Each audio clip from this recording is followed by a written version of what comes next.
Good evening, everyone, and welcome back for more of this godforsaken case in this godforsaken trilogy. We are, in fact, continuing with this whole Big Top thing going on. Turnabout Big Top. And the whole frickin' subplot in there that I absolutely hate with a burning passion. I'd rather not load from the save point, but whatever. Anyway, when last we finished, we concluded the Day 1 investigation. We finished the first part of Day 1 in court, and heard from Mr. Trillo Quist, the least reliable witness that we have seen thus far in the series, and that, of course, is counting the likes of Polly the Parrot, who in fact was the most reliable witness, but also people like Old Bag, who had a severe bias, and even witnesses like Morgan Fay and, well, Mimi, who were outright lying about everything that they said. Anyway, let's just get on with it already, for God's sakes. Sweetie, you have to believe me. I didn't go anywhere near that crime scene. So, then where were you when the murder took place? We talked about it yesterday, remember? I was in the ringmaster's room. And while you were there, it was the ringmaster who left the room, right? Exactly. He told me to wait in the room because he would, and I quote, be right back. That's when the ringmaster headed to the scene of the crime, right? That's what it seems like. But the ringmaster must have been wearing whatever the fuck his name is costume, right?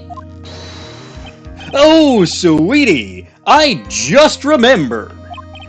I went straight to the ringmaster's room, still dressed in my stage clothes. But when I got there, I went ahead and took the costume off, meaning that I was probably in the ringmaster's room completely naked. No, Maya, it means exactly what I just said. It means that the ringmaster could have taken his costume and went out looking like Max. Yes, it's not like we haven't seen this shit a billion times before. Also, hello Pig Rider, and hello Snowy. And many bananas.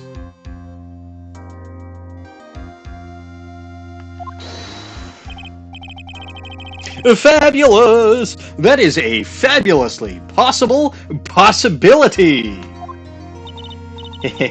Well done, Nick.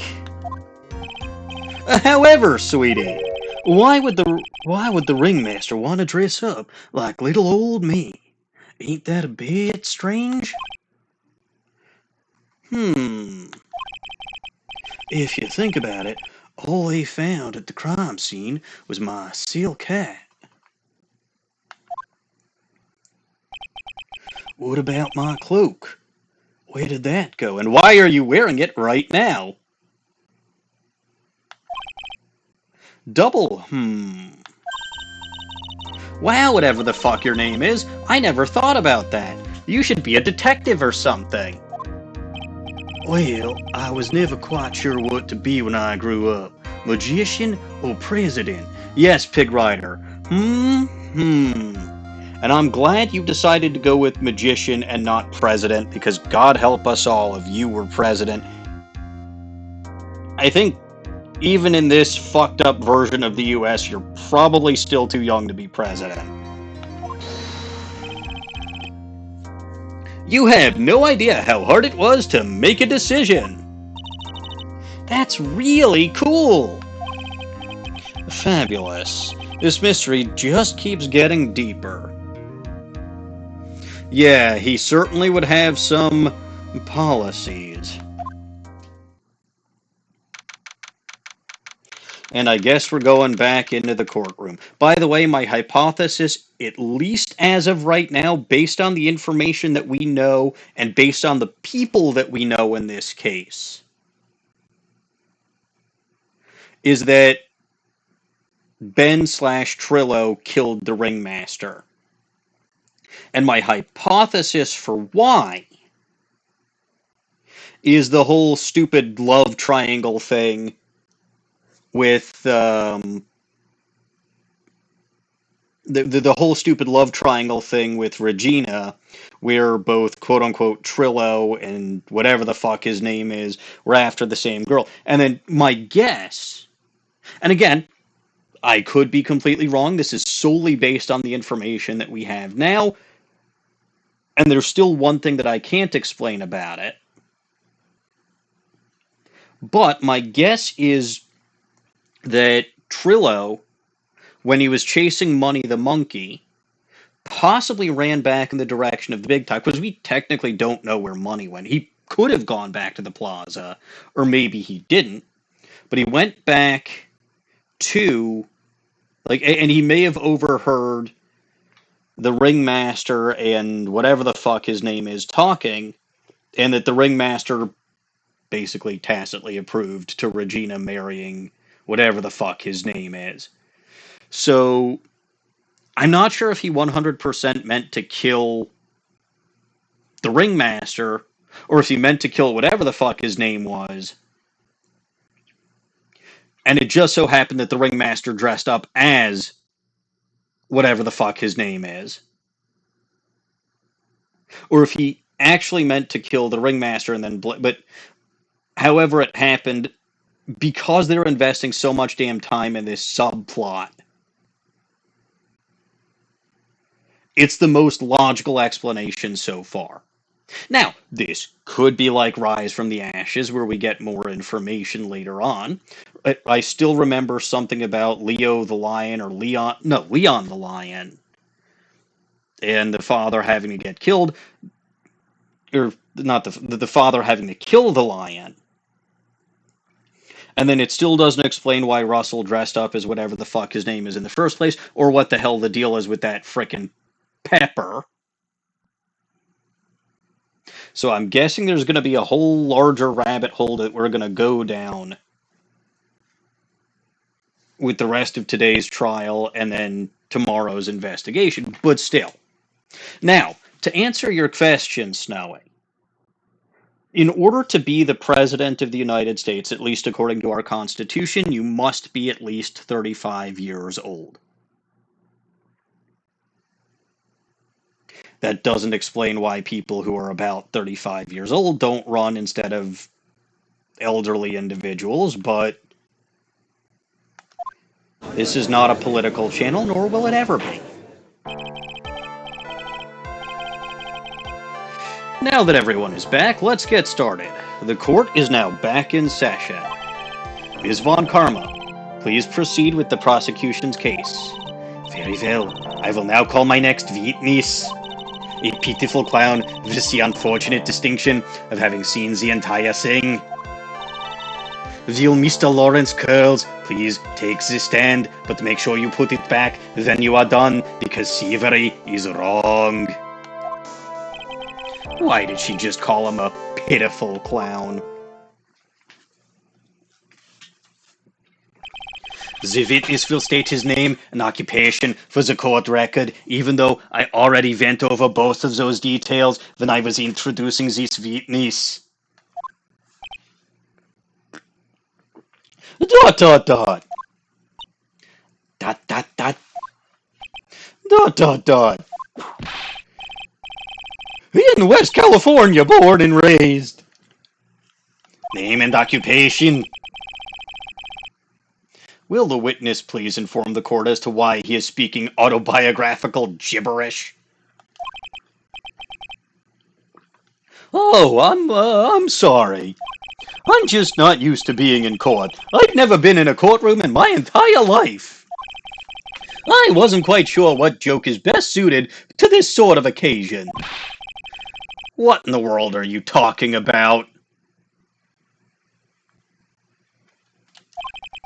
You're in a grand hall of justice, not some comedy club. Yeah, but that's no reason not to have a sense of humor. Since it's easy to see your occupation, please state your name for the court. Dut dut dut. Oh yeah, maybe this joke is okay. Mom, do I have to wear pants? The sign only says no shirt, no shoes, no service.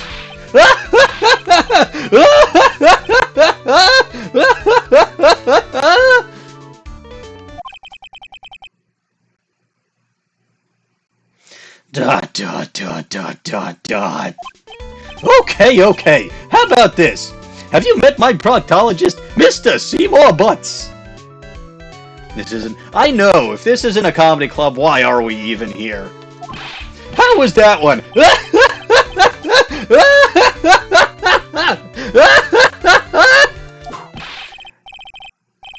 But a couple of clowns who are up to no good. He's parod... Jesus Christ. That really does show the age of this, because he's parodying the Fresh Prince of Bel-Air's opening theme. Your name, Witness. Schnell. Lawrence Curls, professional funny man, also known as Mo the Clown. You witnessed the scene at around 10:15 p.m. the day of the murder. No, Snowy, this is the best courtroom behavior. Correct? Yes it is. Very well, Mr. Curls. Will you please testify to what you saw that evening? A rabbi, a priest, and a Rastafarian walked into this plaza. Without the humor, please. Okay. Sheesh, what a crowd. What a tough crowd. Aw, poor Mo can't be his normal stoogey self in court. I do feel bad for him. What you witnessed. I know. I'm not the greatest comedian in the world. I haven't been able to make people laugh for 10 years. No matter what I say, all I get in return is a vacant stare and polite applause. And sometimes not even that. Since no one laughs at my jokes, I've taken to laughing at them myself. What any of this has to do with what I saw that particular evening, nobody has any clue, especially not me. But I'm gonna ramble on about it as much as I damn well please.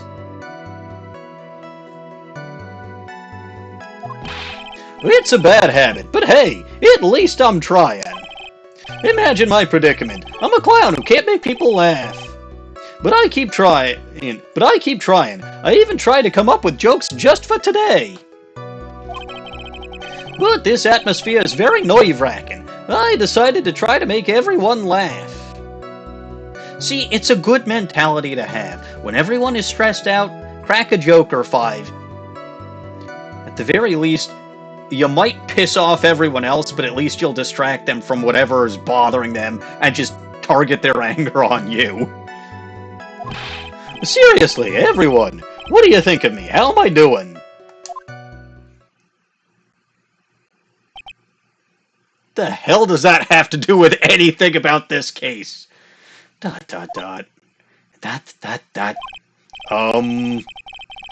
we the ones who's supposed to be asking the question? Asking the questions here? Witness. Yeah, make a living as a bad horror movie clown. Huh? We will listen to your call for help after the court proceedings are over. Thus, please stick to the facts of this case, not about your pitiful lack of a sense of humor. Really? You'll really hear me out? You shouldn't have said that, Von Karma. Now he's got to come to dinner with us. Well, I'll make sure that one of my staff will be your straight man later on. Oh, I bet you're going to send Gumshoe to do it, aren't you? Thank you. I can't wait. Poor guy. You see, Phoenix had the same idea that I did. Poor Gumshoe. Oh, God. Now that that's settled, shall we begin once again with the testimony? You mean I don't get to cross-examine any of that? That's bullshit. I wanted to cross-examine him on his lack of a sense of humor. Well, of course we can. I'll talk for as long as you want.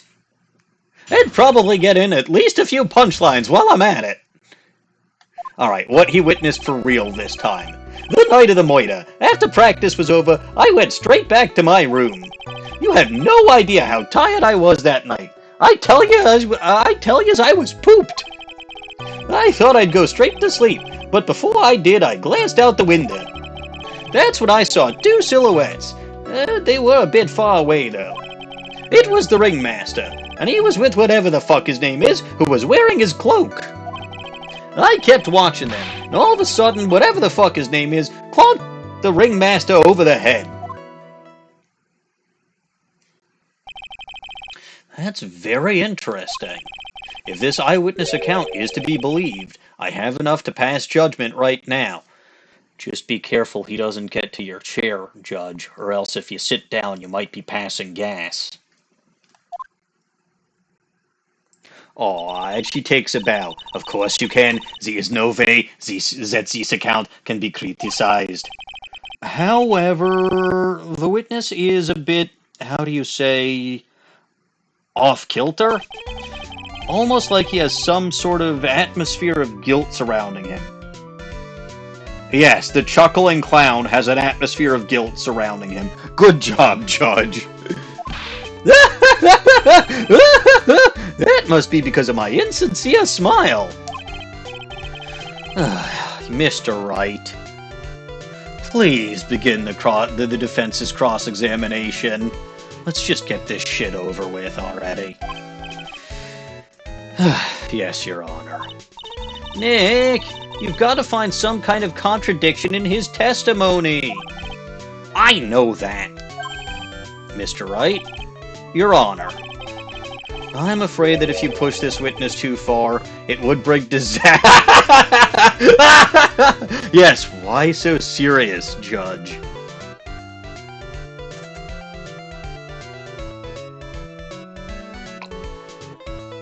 Anyway, I'm afraid that if you push this witness too far, it would bring disaster upon the court. Thus, I sincerely hope you are not to engage in pointless saber rattling. I might! I understand, Your Honor. If you cause this clown to stray from the facts, I'll hold you responsible. Oh. I guess that means I'll get penalties if I press on the wrong information. Why am I responsible? I'm not the one with the corny jokes. Oh boy, okay. As tempted as I am to have this clown go off the fucking rails.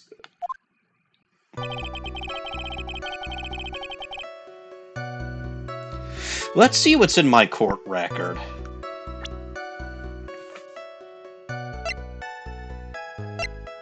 So here's the crime scene. So maybe what I have to do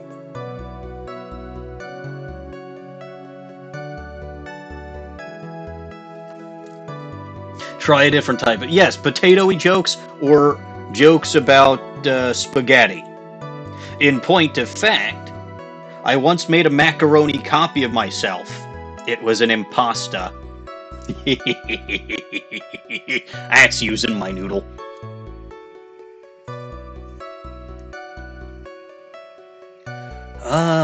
I mean, what I might have to do is when he says he saw two people, I might have to point out that there was only one person there, at least according to the footprints.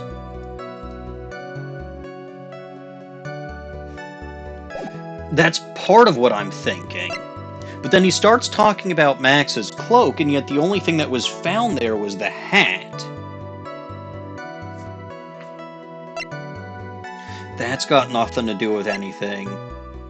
I don't think this has anything to do with anything. Oh, you know what? To be fair, that particular cloak, I don't think it's the one he's currently wearing. I can't tell. Bottle's got nothing to do with anything. I don't think that's got anything to do with anything. Nope. No.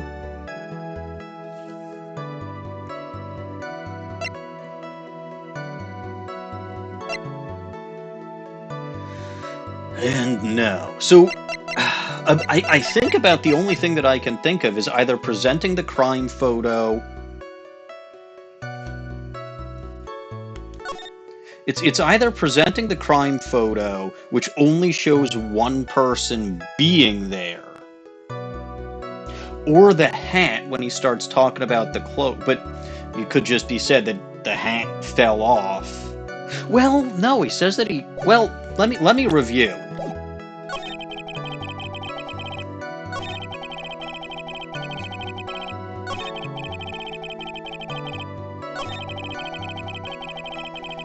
Who was wearing his cloak, but not his hat. You'd think that if he was noticing a silhouette, he possibly would have noticed a hat, too.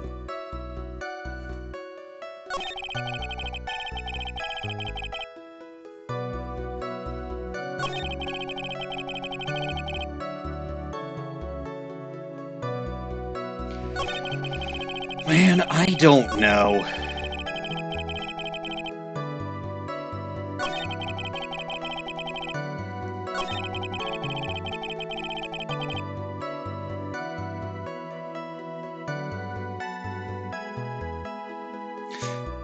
I'm pretty sure that everything that they implied says that I'm going to get a penalty if I press the wrong time.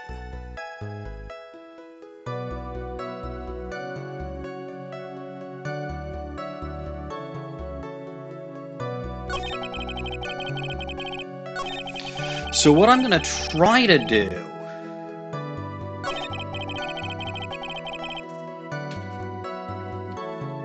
is I think that I need further clarification here. So I'm going to press and risk. Hold it. Far away, you say? If you had to say exactly, how far away were they? Let me think about that for a second. If my room is here, and they looked about yay big, I'd say they was about 30 feet from my window. Just 30 feet? That's not far at all. It was snowing that night, and it cut down on visibility. I see. Please continue with your testimony regarding the two shadows. Okay, so that I needed clarification on. I want to press here, because the hat was found at the crime scene, but he's not mentioning the hat. I don't think I should present the hat. But let me press and see what happens. You'd say you clearly saw this, even though you were, by your own admission, far away. That's right. I had been thinking about it over and over since that night. But things didn't really make sense until I spoke with the prosecutor, Ms. Von Karma. But now I am 100% certain that it was whatever the fuck his name is, and the ringmaster that I saw that night.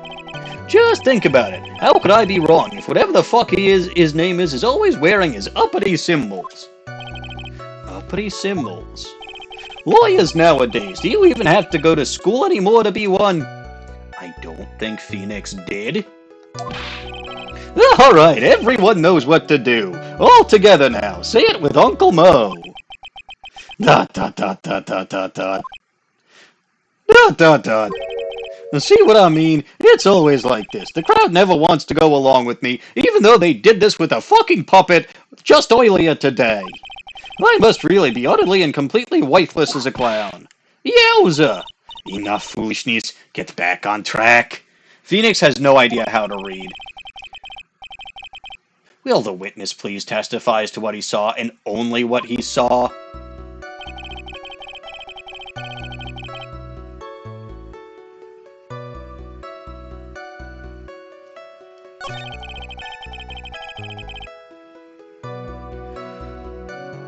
Okay. Let's see. blunt trauma to the back of the head. Wait a minute, hold on. To the back of the head. Okay, so that doesn't contradict it. So I want to guess. Because he's specifically saying cloak, not hat. We also basically had him confess that his testimony was, well, the prosecution literally prompted his testimony because he wasn't even 100% sure of what he saw until Von Karma basically told him what he saw. I'm going to present the hat. It's not a direct contradiction, but I feel like the fact that he's specifically calling out the cloak and not the hat, when even in low visibility, I feel like the hat would be easier to see. I may be way off the mark on this one, but let's try it.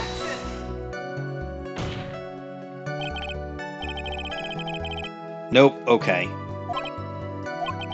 It does? I don't see anything contradictory. Ah, really? Objection denied. Try to think before you make accusations this right. Yep. Okay, so there's gotta be something. Maybe I just have to press. Because, you know, again, it wasn't a direct contradiction, but I do feel like there is a problem there, where he's saying that Max was wearing, or whatever the fuck his name is, was wearing the cloak, not the hat. Like, so he's identifying the guy by the cloak, and yet, I feel like the hat would have been easier to spot. So there's a thing there. But let's press on this too, which is honestly what I should have done to begin with. You say you saw the ringmaster get clonked over the head. Yes, I did. It's the climax of my story. He really does enjoy the completely random non sequitur. What would you say the victim was struck with? You mean the weapon? Oh, I have no idea. The weapon wasn't found at the Moida scene, right? That's not what I meant. You did say you did see. Oh God, that is a stupidly phrased sentence. You did say you did see everything, didn't you? Well, yeah, I suppose I did. Wait, no I didn't. I didn't see a weapon. Mo, did you or did you not see the crime of murder committed that night? Objection! I will not permit you to harass my witness in this manner. You'd better have an excellent reason for attacking this poor clown. Because if you don't, you know what is waiting for you. A nice penalty. Ooh, that is a good-sized penalty. I shouldn't have fucked around with that hat earlier. Which is not a line I ever expected myself to utter. Gulp. Isn't that a bit melodramatic? So, what will it be then, Mr. Phoenix Wright? Do you have any clear basis to believe that my witness did not see the crime? Yes, it comes with a free whip to the face. Oh boy.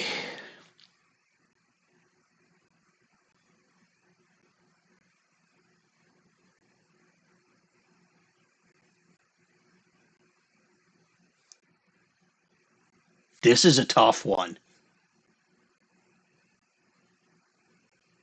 On the one hand, I partially think I was up to not up to something. I was on to something. Well, I'm always up to something, but still. I think I was on to something when earlier I said that he, you know, that he saw the hat and not the, or sorry, that he saw the cloak and not the hat. But, and then when I pressed that statement, he specifically said that Von Karma was the one who told him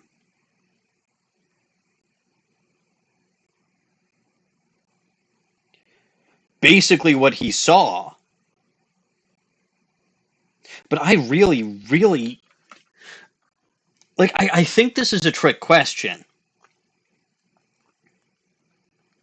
I really do think that based on, and I'll pull up my evidence again, just because. Right? So I've got my attorney badge, which is nothing. I've got Maya's Magatama, which is nothing. The crime photo, well, the other thing that I'm potentially onto is that there was nobody there. Well, not nobody there, but like there's only one set of footprints.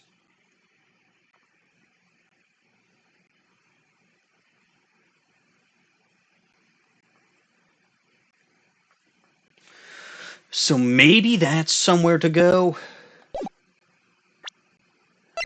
The hat?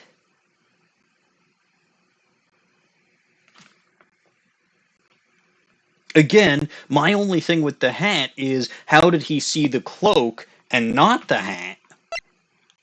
That's nothing relevant. That's nothing relevant. No.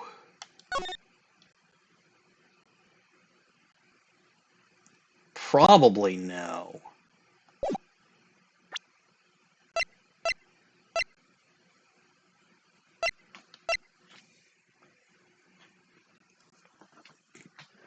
Is there anything in the autopsy report that might be a contradiction? No, I don't think so. I really, really don't.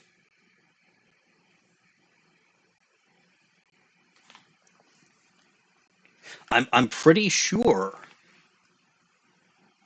So, okay, the two pieces of evidence that I can possibly think of would maybe be the hat or the photo of the crime scene. Maybe.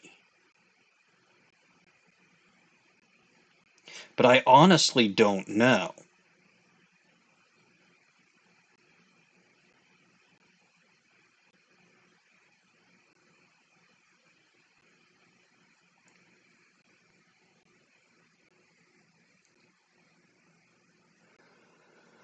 Uh,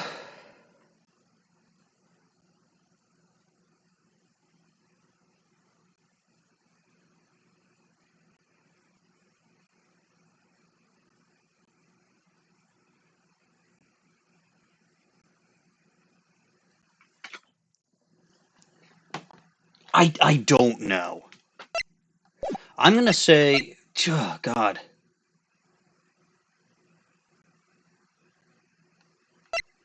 No, the monkey didn't see the crime.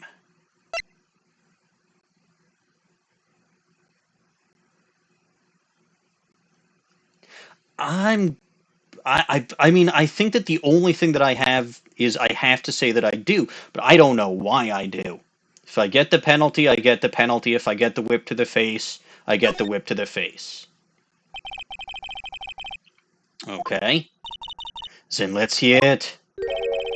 That's something I can't share with you. Oh God. Well, what did you just say, Mr. Wright?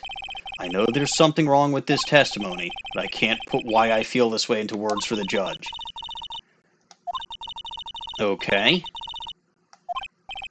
Okay.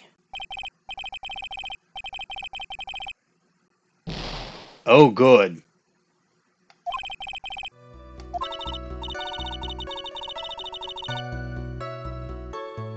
Oh, good.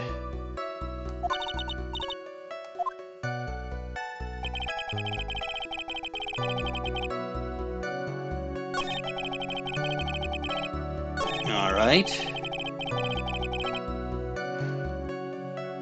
Let me press on this one. Oh, right. He mentioned a thump, didn't he? Right? I was so scared of getting teeny tiny penalties that I got myself a huge penalty. You just happened to glance out of the window. You could say that. You could also say I peeked, stared, glimpsed, peeped, eyeballed. Mr. Curls. Oh, I guess synonyms aren't allowed either. What should I do? I wonder if I should press him further. I believe I should. Because again, it it took me a moment because my memory of last week is absolute garbage, but I'm pretty sure, actually, it might have been 2 weeks ago at this point when we originally spoke to this guy. I believe he mentioned hearing a thump, and that's what prompted him to look out the window. Exactly why did you look out of your window that night? Why? Why? Clowns don't need a reason to look out the windows, do they? That's not what I meant. I meant that, well, when we spoke yesterday, once I had tucked myself into bed, I heard this amazing noise. It was incredibly loud. It sounded like a giant thump. Yeah, I think he mentioned that too. Oh, he does not look amused. ... Oh yeah, I forgot about that. You forgot? Your Honor, the witness looked out of his window upon hearing a loud sound. He did not just simply glance out of his window that night. Oh yeah, that's right. I forgot to mention that thump, didn't I? Well, that is not something you just forget to mention. Yeah, what she said. I believe it would be best if Mo were to revise his testimony. Very well, Mr. Curls. Please revise your testimony. This should start to... Really? I fail to see how this is going to change anything, but let's see. Okay, I'm gonna press. What was the sound like? Well, I guess it kinda sounded like, I guess you could say, Mr. Curls, may the court remind you that humor is unnecessary? Oh, how'd you know I was gonna make a joke?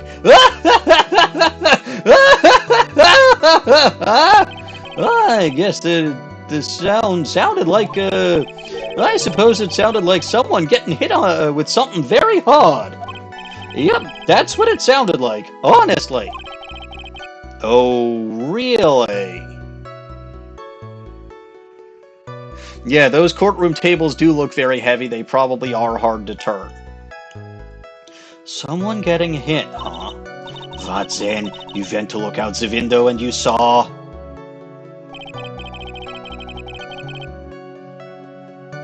Okay, so I already pressed on this one, right?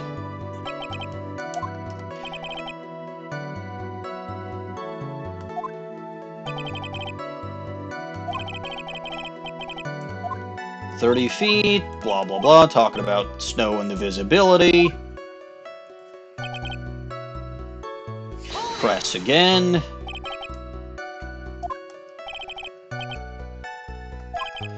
Yeah, so there's that.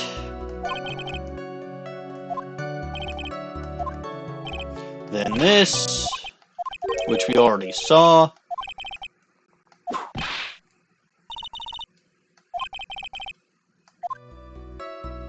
Now I wonder what happens when I press on this.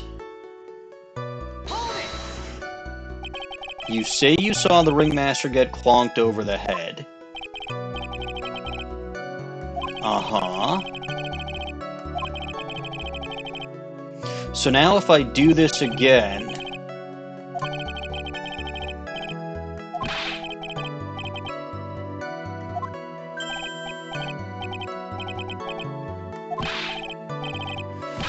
So he didn't see a weapon, and he heard the thump, or the thunk, loudly before. Objection! So now I think I actually can do this.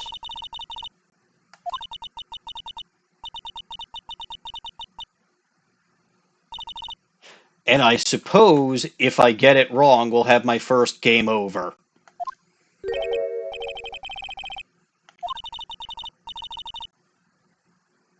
But I think now with that revised testimony, I now have reason to believe that I can actually say... And again, if I get it wrong, then I lose to Von Karma. Oh well.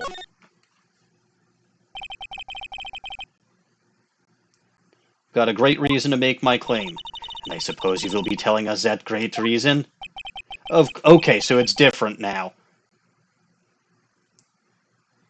It is different now. Of course I will. The reason is the witness's very own testimony. What is the meaning of that, Mr. Wright? Mo said that he heard a sound like a thump of someone getting hit. He did say that. However, Mo just stated the following, under oath. I kept watching them, and all of a sudden, whatever the fuck his name is, clonked the ringmaster over the head. If Mo was to be believed when he says he looked out the window upon hearing a sound, there is no way he could have seen whoever the fuck his name is clonk anyone. In 1972, a crack clown unit was something or another. Mr. Krolls, how do you respond to Mr. Wright's assessment?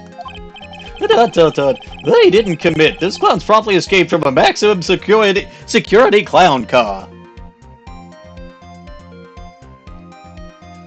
You want Phoenix someday to just refuse it? I mean, we saw what happened. We saw him do that earlier. Right? He was bluffing, but, like, he said earlier, and that's how I got that giant penalty, was Phoenix said, I can't tell you that right now. Like he said, I have a good reason, I just can't tell you right now. So, by the way, the correct thing there probably would have been to say, of course I don't, and then just keep cross-examining. Probably.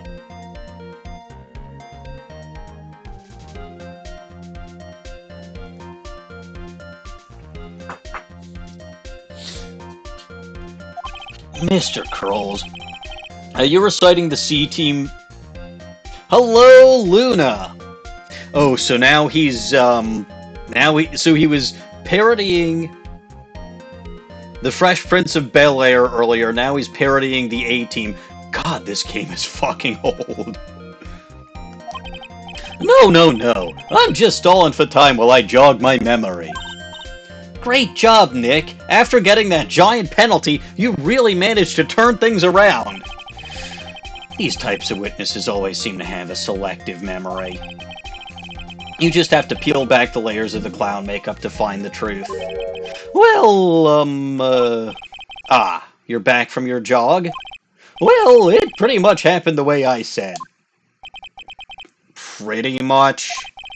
When I looked out my window that night, the ringmaster was already face down in the snow. The prosecution helped me fill in the gaps of my statement. Yeah, we saw that earlier. Is Von Karma, I'm very disappointed in you. Tampering with witnesses again. Please parody the Friends theme now, Mr. Krolls. God damn, do not do that! So, now you are saying that you did not see the defendant clonk the ringmaster.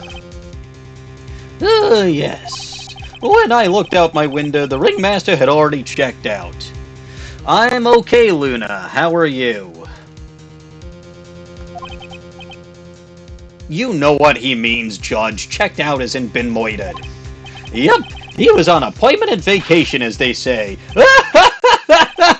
It's not that funny. Mr. Krolls. Your Honor. You did not witness the actual crime. However, you still say you saw the criminal, correct? Yes, exactly. The ringmaster was slumped over, and I saw someone's silhouette next to him. Very well, then please testify to this silhouette you saw. I expect the truth. And if I even catch a hint of a joke from you...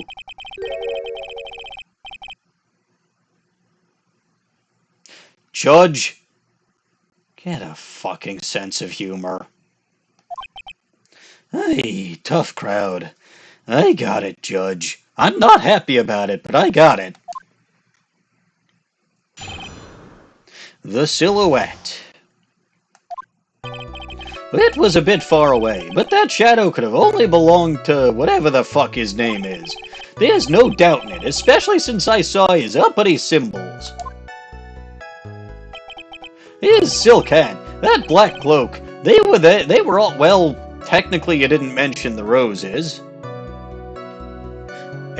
Just got out of what you were doing. Well, I got out of what I was doing a little over 3 hours ago, then I drove home and had dinner, and now I'm here.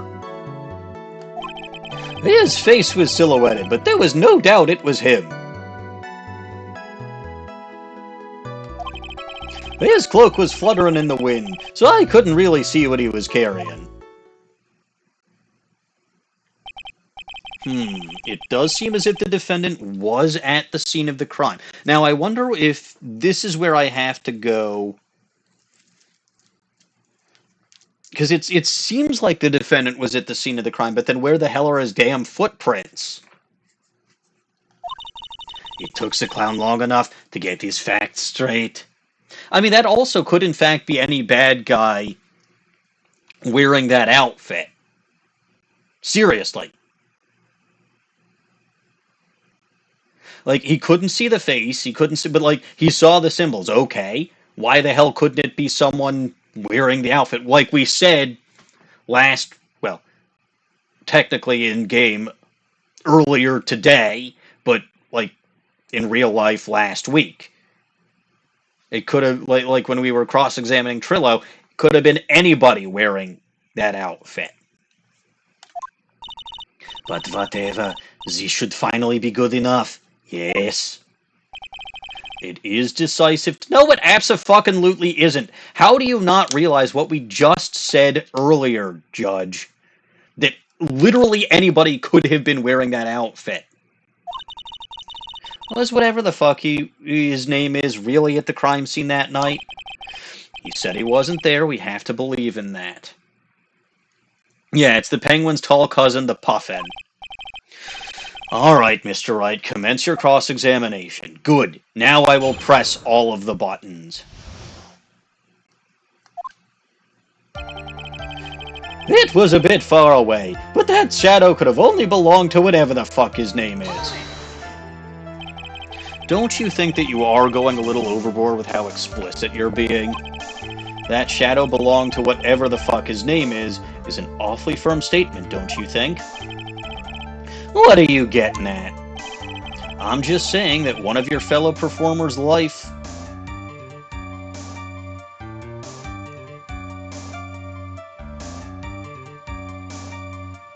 I'm pretty sure this is bad grammar. I'm just saying that one of your fellow performers' life... No, okay, this is good grammar. One of your fellow performers' life is on the line here. Are you truly 100% absolutely certain that it was whatever the fuck his name is? I'm not the kind of person who would lie about something as serious as this. Even though I'm a clown, and up until the judge threatened to throw me in a holding cell, I was joking around like a madman. The silhouette I saw was whatever the fuck his name is. I'm convinced of that. Doesn't seem like he is jumping to any conclusions this time.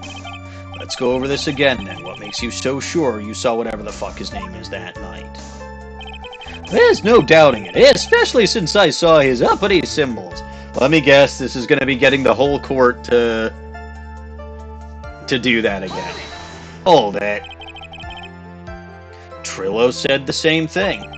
But if it was just the symbols, then even I could have been wearing them. Yes, exactly. And I, Phoenix Wright, am confessing to the murder. I didn't... No, wait, never mind. Shush.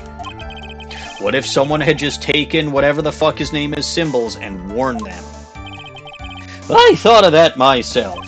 But just looking at the shape of the face I saw, it must have been whatever the fuck his name is. You're sure of that? Such a silly little boy. He threw his entire case headlong into a trap. His silk hat, that black cloak, they were all there. What about the white roses?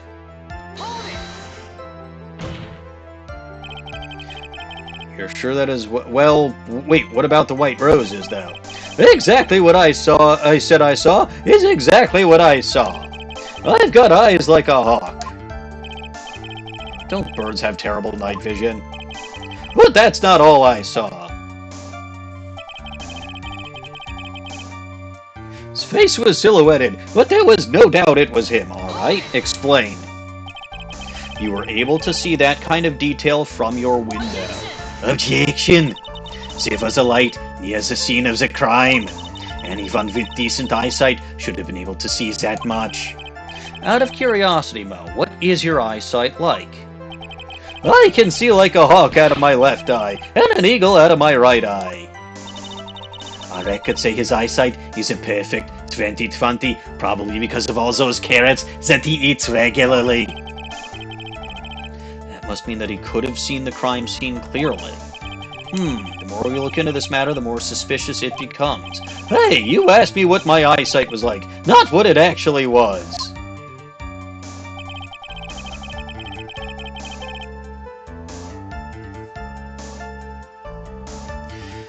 Press again. So, you didn't actually see what the criminal was holding. That's correct. I've been curious to know what caused that loud noise. It must have been something incredibly hard. Too bad they haven't found the murder weapon to know for sure. They claim it was a blunt object. At least it says so in the autopsy report. With Trillo's testimony and now Moe's, it really seems like whatever the fuck his name is the killer. Nick, you've got to find a contradiction in this. That's not going to be enough. What? I have to prove that Mo saw someone other than whatever the fuck his name is that night. That's the only thing that will help. I've got to do it. Okay, how the hell am I supposed to do that?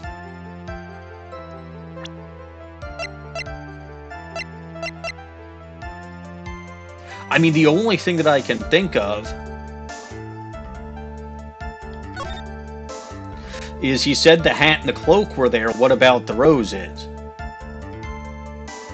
I don't exactly have a lot of material to work with just in case I get another fucking penalty.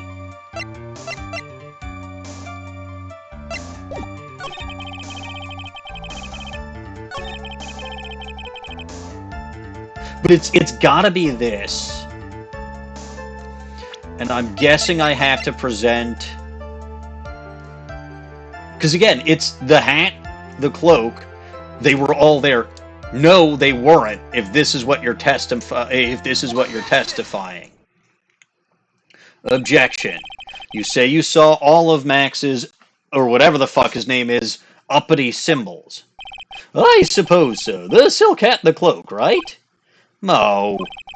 Everyone knows that whatever the fuck his name is has 3 uppity symbols. 3 symbols? Yeah, you were lecturing me on this earlier today, Mo. Yay, everyone get ready. All together now. Silk hat, cloak, white roses. What the? Who cares if he knew that there were 3 or not? He saw what he saw, and he saw the symbols. He just forgot to mention one. Dot dot dot. Isn't that right, Mo? Dot dot dot. Do you like pie? Do you like pie? I like pie. 3.1415. Silent. You are supposed to respond with the whole truth. No fractions. No being irrational either. Order. Order. Mo, you didn't see the roses, did you? To be honest, there weren't any roses on the person I saw. Objection! The crime scene was dark. It's obvious it was too dark to see that kind of detail. Objection! You yourself mentioned the fucking light, and the witness said he was able to see the silhouette of the criminal's face. Not to mention that the roses are white. There's no way he could have missed them. Objection! Since the roses must have fallen off when the defendant assaulted the victim, then why were they not found at the crime scene, young lady? If that was the case, then the police would have found them near the crime scene. Mr. Wright, are these white roses truly material to the facts of the case? Clearly not. He's just toying with this court. I've got her on the ropes now. These seemingly insignificant facts have never failed to lead me to the truth yet. Someone is toying with the court, but it's not me. Your Honor, do you recall Trillo's testimony? There's no way I could mistake someone wearing those 3 ridiculous symbols. Yeah, see, he was wearing 3 symbols when Trillo saw him. Then where the fuck did the white roses go earlier? How can you mistake someone with that crazy get-up and his nose stuck up so high? How could you mistake someone wearing such a snobby 3-piece get-up?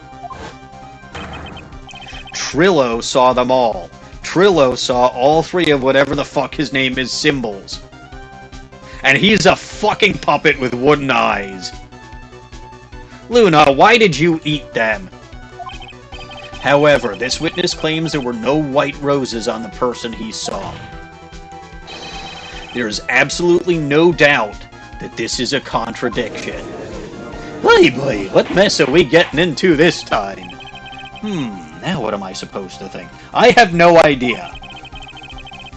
One is supposed to disregard the pointless, but this...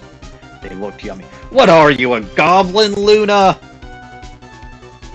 But this... Judge, forget the roses, think about his other testimony. The witness has stated, without a doubt, he saw whatever the fuck his name is. The kind's on cake. Nothing else matters. Let's wrap up this case. Now. Schnell! Schnell! Your Honor, it may be trivial, but it does cast doubt on the prosecution's case. ... Frankly, I have my doubts about this witness. It seems that, unlike wine, this witness has not grown more mature with age. Absolutely not, Your Honor, and I never intend to. I'm not, mature. I've come to a conclusion. I'm 99% certain that this witness saw the defendant. However, my remaining 1% of doubt is quite reasonable. Which means that for my peace of mind, I'm going to request a bit more... Oh, good. For your peace of mind, you're going to make the nutcase testify even more. What? If there are no contradictions in his next statement, I am prepared to issue a ruling. Yes, Phoenix, a ruling. Nick, this is your last chance. Hey boy, the silhouette pot too. There's no doubt in my mind, there were no white roses that night. However, all the other symbols were there. I'm equally certain of that. Especially the silk hat. There's no way I could forget seeing the decorations on it. He was wearing it the entire time that he was on the scene. Oh, that's a contradiction.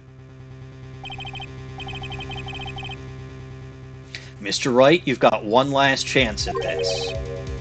Just one chance. I will not allow even the slightest hint of badgering against this witness.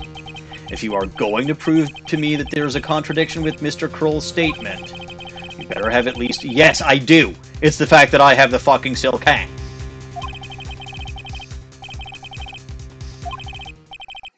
I understand, Your Honor. One chance is all I will need.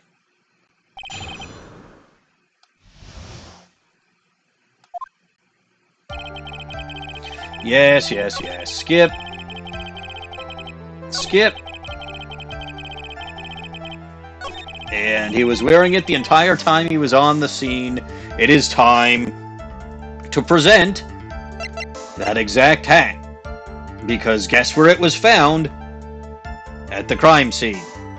Ta-da! Objection! This wouldn't happen to be the silk hat you saw that night, would it? Yep, that's it. That's the hat he was wearing that night. No question in your mind. Exactly how would one mistake a thing like that? I see. Is there some sort of problem, Mr. Wright? Ms. Von Karma? Where exactly was the silk hat found? Must you always ask these questions? It was found at the crime scene. She looks confident, except... This is it. The crime scene. Then that means... The silk hat fell off at the crime scene. However, the witness clearly testified to the contrary. The witness stated that he, quote, was wearing it the entire time that he was on the scene. No, that's not true. Order, order, order, Mr. Curls. Yes, Your Honor. What is the meaning of all this? What is your major malfunction? You are old enough to know better than to behave like this in court. Hey, that's just not right. That's so harsh. What is not right here is your eyesight and your memory, amongst other things. Why are you being so mean to me? What did I do? Let me guess, you just didn't like my jokes or something, right? You didn't have to go and insult my eyesight or my memory. They're both great. Seriously, why? Just because you're sitting above me doesn't mean you belong there. No matter how old I get, I'll always be younger than you. What? Dot, dot, dot. Dot, dot, dot. Enough of these childish outbursts, Mr. Curls. Who do you think you are? I saw him. I swear I saw him. It was whatever the fuck his name is. Even if he didn't have his roses, he was still wearing his dumb silk hat. I'm telling the truth. He's turned into a bratty little kid, and you would know, Maya. He's turned into a bratty little kid. It's pitiful, isn't it? He left the scene wearing that dumb silk hat. He was there. He left the scene? What's the matter, Nick? There's something I've been mulling over for a while now. Namely, the fact that there were no footprints anywhere else. Because I've been trying to think about this for ages. So I said that it could have been like a tightrope. But now we've actually got someone seeing...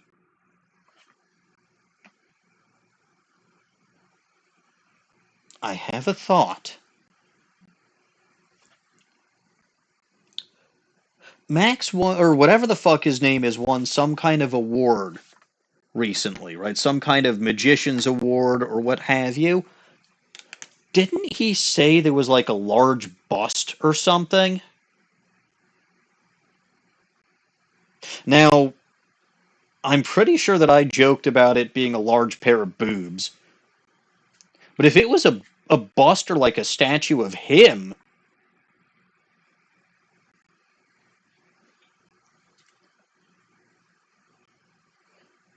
that could explain... But then where or when or how or what or... I don't know. I'm just spitballing.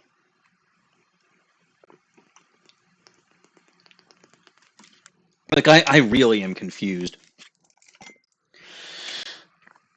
There's something I've been mulling over for a while now. Mo, what do you want?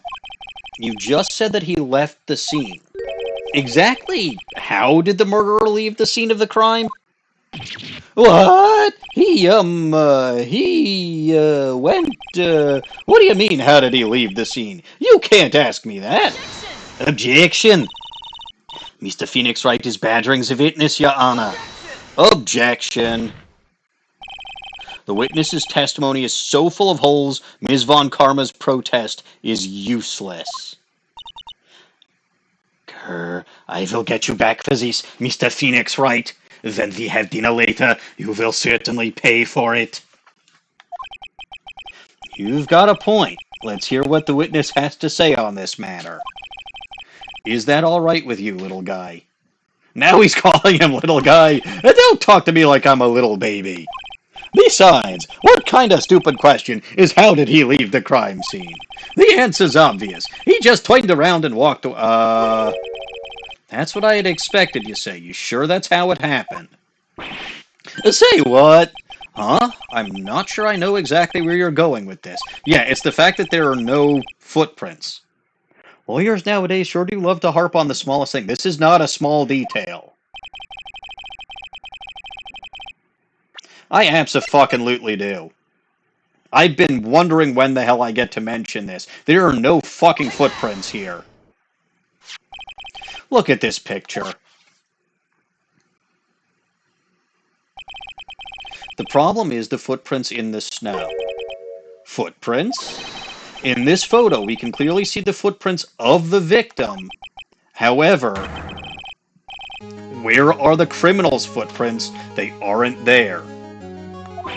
Ay, ay, ay, ay, ay! What a mess! So, Mo, exactly how did the criminal escape the scene? Your Honor, this witness has already proven that his testimony is completely unreliable. I move to strike all of this witness's testimony from the court record. I agree. This clown's testimony is as rickety as the clown car he came to court in. Where are the deer hooves he was ran over by a No, he wasn't run over by a reindeer. That was Grandma. Wait just a second. You guys can't just ignore everything I've said. Fine, I'll tell you the truth this time. And you gotta believe me that this time it's the truth, as opposed to all the other times that I didn't tell the truth. You wait a second. I think you've said more than enough for today. Hey, that didn't hurt. I'm sick and tired of listening to you anyway. I'll give you the real deal this time, I swear. I don't know why, but I get a feeling things are going to get worse before they get better. Mr. Lawrence Curls. Hey, yes, Your Honor. The testimony you've provided up until now has been false. It hasn't been false. I haven't lied. It's just what? It's just I was a bit confused about the bit... I was just a bit confused on the bit about the criminal leaving the scene. Especially since Von Karma and her whip told me not to talk about what I really saw. Order. I will have order. Franziska Von Karma. How could you? Aw, she takes a delightful little bow. Your Honor, if you had heard the truth from this witness, you would have exactly the same opinion as I have. What opinion is that? It's not funny. That's enough out of you. I'm going to listen to what he has to say. Now then, let's hear the truth about what you saw, Mr. Curls. Ha! You're not gonna believe this, but it's all true, I tells you. Try not to waste our time with your idiotic drivel. The truth. Now it's time for our next segment. Mo knows jack shit. I mean, Mo knows. Everything that I've said up until now has been the truth. When I looked out the window, the ringmaster was down, and whatever the fuck his name is was standing above him. He wasn't wearing his white roses, but he was wearing the silk hat. That's when I saw... Ooh, a spoopy ghost. Hey, this is the truth now. Get ready for it. He jumped up and flew right through the air. He flew right off and disappeared into the darkness. He was the night. Like Batman. That's why there were no footprints. Flying people don't leave no footprints. I told you it wasn't funny. Do you believe me now, Your Honor? ...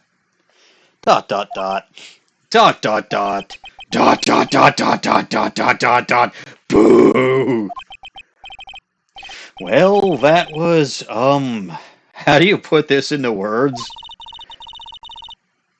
Whatever the fuck his name is a world-class magician. But to leave the scene as a crime by flying, there is no way that actually Wow, I thought she was actually going to take that and flip it on its head and say if anybody could do it, it would have been him, and it would have to be him.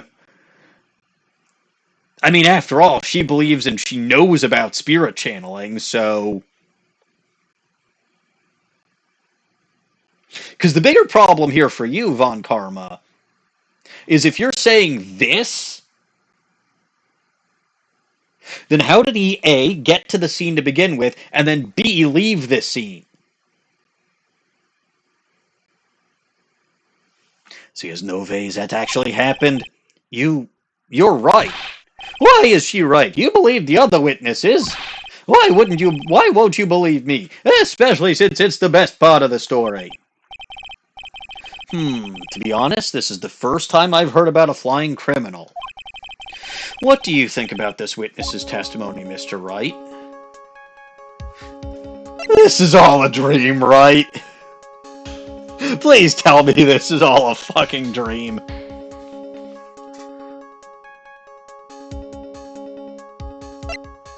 I mean, I can't, like... If this doesn't penalize, I want to say this is all a dream. But I'm like...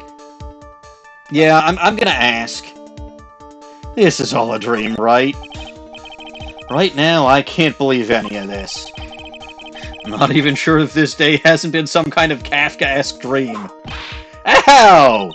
Now, do you think it is still a dream? Huh, Mr. Phoenix, right? Yes, I do.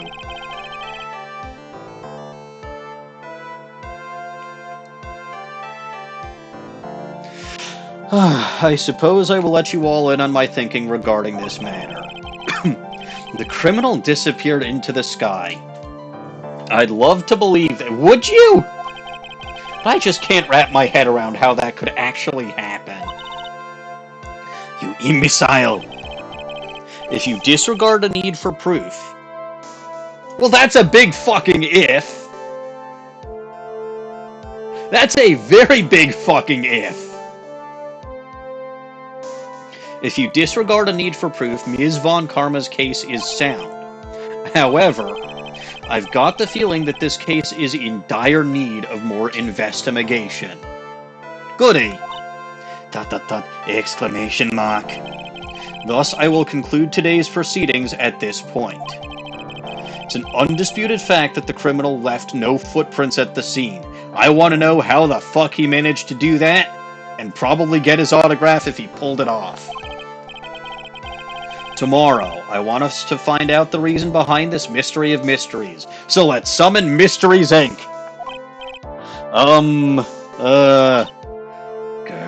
Again, you will pay for this later, Mr. Wright. Mr. Phoenix Wright.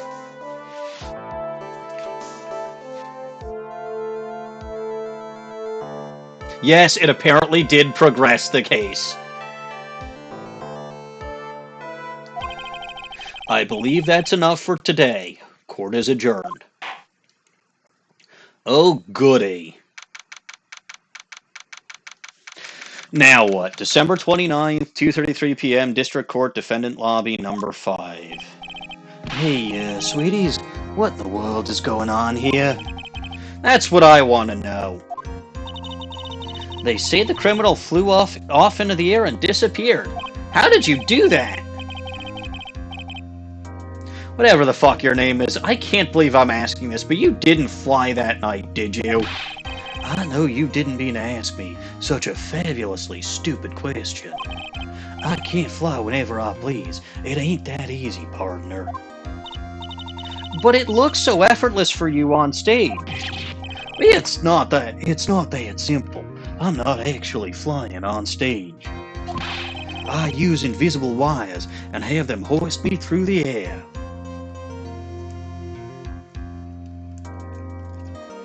So, invisible wires, huh? Wow, you just told me the secret to your magic. No, I broke the first rule, the cardinal rule, the only rule.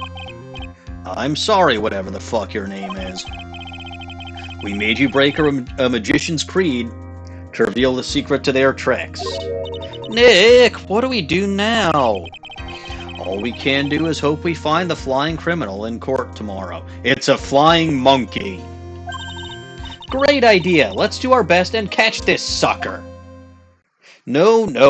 The sucker, aka the bloodsucker, was, that defendant, or not the defendant, the witness in the first case, or the first case in the game, the second case chronologically. I don't even remember what the hell his posh name was, but goody, we're going to save my progress to this point.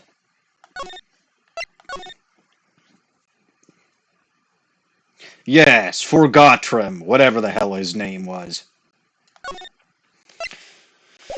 Alright, let's get this over with. Yeah, the Forgotten Turnabout, that one. Maya doesn't look happy. Nick? What is it, little goblin? You look sad. I've got a confession to make. His name was Dracula. Of course his name was Dracula. I'm terrible at figuring out magic tricks. Magic tricks? Yep, magic tricks are by their very definition tricks, right? But I can never figure out the tricks when I see them. That's because the tricks are performed by pros. They do it so that you can't guess the trick. But... the trick Pearlie showed me was incredible. What? Pearls did a magic trick? What kind of trick was it? Let's see. It looked like she pulled the end of her own thumb off. Heh. First she put her right thumb next to her left hand, then it just separated. She could move it up and down and everything. It was incredible. Wow. Little goblin getting fooled by even littler goblin. Really? Was it kind of like this? What? Wow. How'd you do that? Nick, you're like a real magician. See? This is why I just can't figure out magic. I'm no good at it. Especially hard tricks like flying away from the scene of a murder. You'll take all the fun out of magic if you keep trying to figure it out. Examine. Let's see if Superman is mentioned. There's a giant building just outside the window. It's the Gatewater Hotel, a high-class luxury hotel. Lately, they've been holding huge events at the Gatewater. Seems they've really become a top-class hotel. I wonder if that bellboy would remember us. Yes, Superman. Of course he would. Tell me about this poster. Now that I know that Maya can't curse me, I should probably take this down. A poster of the newest member of the Steel Samurai universe. You know about the new Steel Samurai movie they're making, don't you, Nick? Yeah, I heard they're now making a movie starring the new cast. It's already out. Critics say time to commit.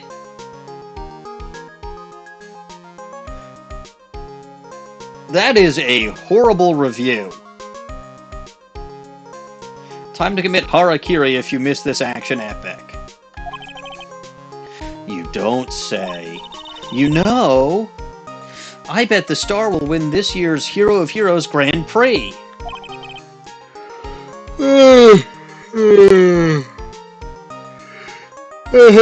Do go on. ... Alright already. I'll go see the movie. Harakiri is, I believe, a ritual form of Japanese suicide.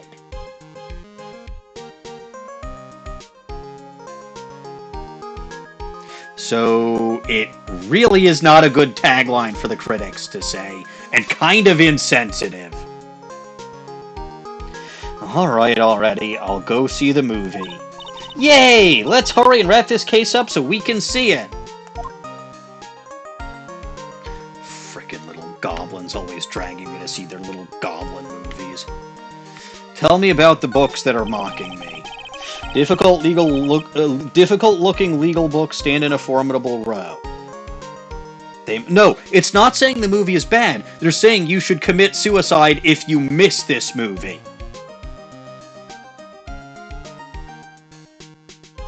They're saying the movie is so good that if you miss it, you should kill yourself. Which is awful. They mock me. Hey, I'm reading that one. You know I'm studying the law now, right? That's what I'm saying, Luna. It's incredibly insensitive. Good. I'll give you my lawyer's badge and you can take over the firm so that I can be a humble noodleman. I put that bookmark on the page that I was reading. Don't you dare move it. What? You're reading these? A bookmark, huh? You mean this thing? It was only on the second page. Well, you have to start somewhere, right? And that's further than you got, Nick. You do realize that you have 1,000 pages to go, right? Yeah, but I still got further than you did, Nick. ... Maybe you really should sell all these books, Nick. Don't you discourage the little goblin. My desk. Since I don't have time to sit, it's unusually clean. It's covered with dust. Maybe you should use your desk every now and again. The plant. Charlie, a quite decorative plant. Nick, you've been watering the plant every day, right? I've been thinking about watering it too. Maya, we don't want to drown poor Charlie, but he'd get bigger. Does she want the office to look like a tropical rainforest or something? And I believe that is all that I can see. Or all that I can examine, anyway. So, let's talk to the little goblin. What to do? I don't see any way out of this. We're stuck between a rock and a hard place. There's no way we can solve the mystery of a criminal flying by tomorrow. I was thinking, do you really think the criminal flew through the air? The only one who thinks that is Mo, right? He says he saw it. That's true. Mo looked awfully serious when he said that. Do you think he might be trying to frame whatever the fuck his name is? If that was it, he would have simply said, I saw whatever the fuck his name is. That would have been enough. There's no reason why anyone would believe he flew. But what if the criminal really did fly? There's only one person who could do that. Whatever the fuck his name is. You're really not helping my confidence here, Maya. Any ideas? Everyone seems to hate whatever the fuck his name is. Ben, Trillo, Mo? To be fair, Ben and Trillo are the same person, but they all have nothing nice to say. That magician does seem rather full of himself, doesn't he? And we all know that I hate pompous, egotistical assholes. Especially when he says things like customers only go to the circus to see him. He even hit Ben over the head with a bottle. But what? But that doesn't seem enough to frame another person for murder. And it was proven that neither Ben nor Mo lied on the stand? I'm pretty sure the judge basically said that we're throwing out all of Mo's testimony. Also, how did we prove it? Maybe Ben saw the ringmaster wearing whatever the fuck his name is costume, but Mo clearly said that he saw whatever the fuck his name is himself. Present everything! Maya Toyney's badge. Well, your badge is still shining. Barely. It may be showing a bit of wear, but I try to take good care of this thing, apart from when I threw it in Gourd Lake. You sure do love to show that off, don't you, Nick? Who knows how many times you've shown it to me? She's right. I whip it out at the drop of a hat. Specifically a silk hat, like this one. I'll get there in a bit, though. What about this? Yeah, sorry. That's your Magatama. Didn't you want me to give that back to you? Oh yeah, the picture of the crime scene. I wonder what that wooden box is. It was probably left at the scene. I can't believe there was only a bottle of pepper in that thing.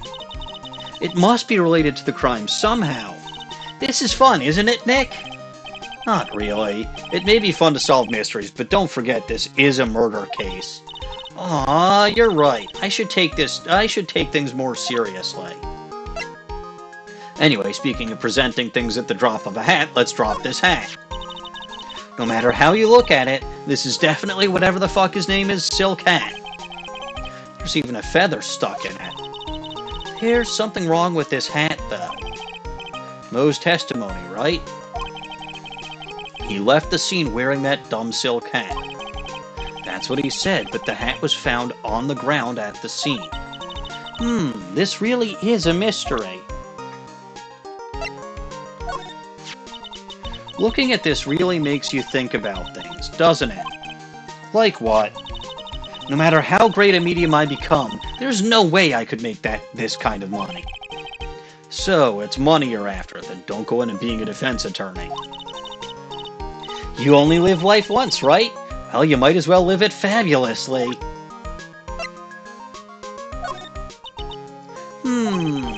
What's the matter, Maya? Which poster is cooler, this one or the Steel Samurai poster? The Steel Samurai poster.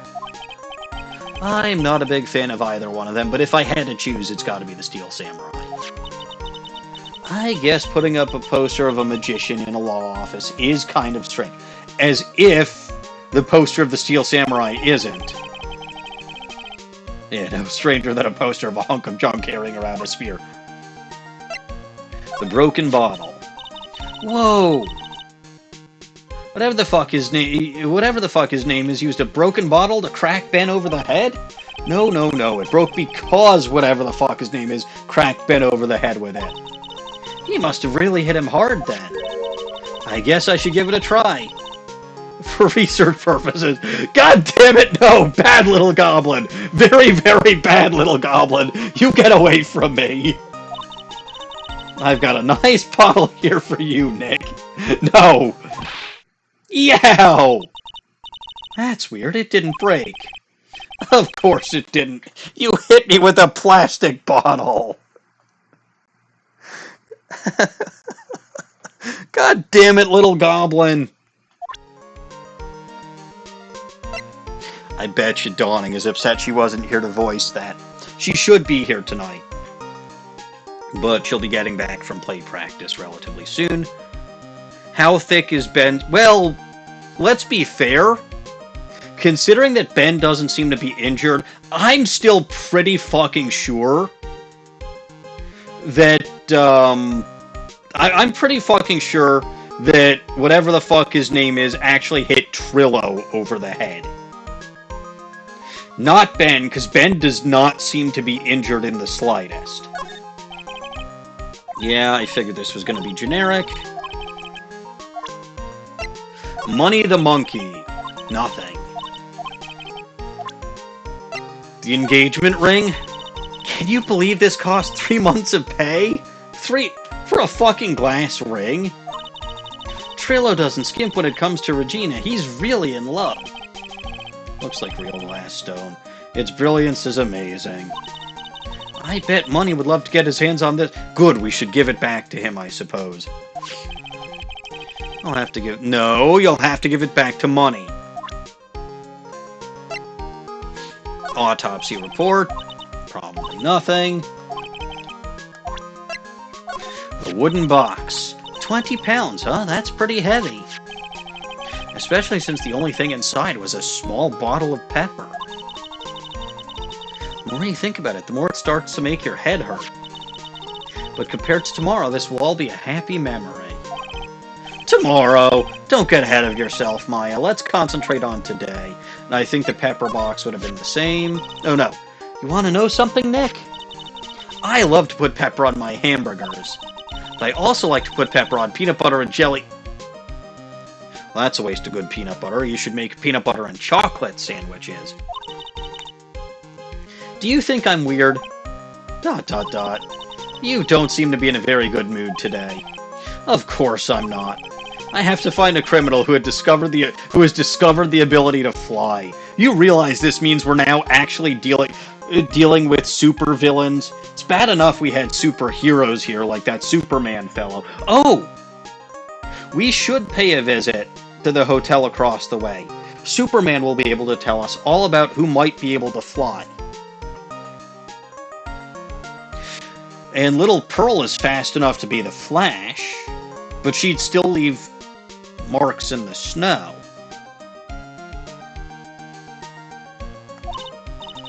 Yeah, I guess that would put you in a bad mood. Yeah, dealing with supervillains is a problem.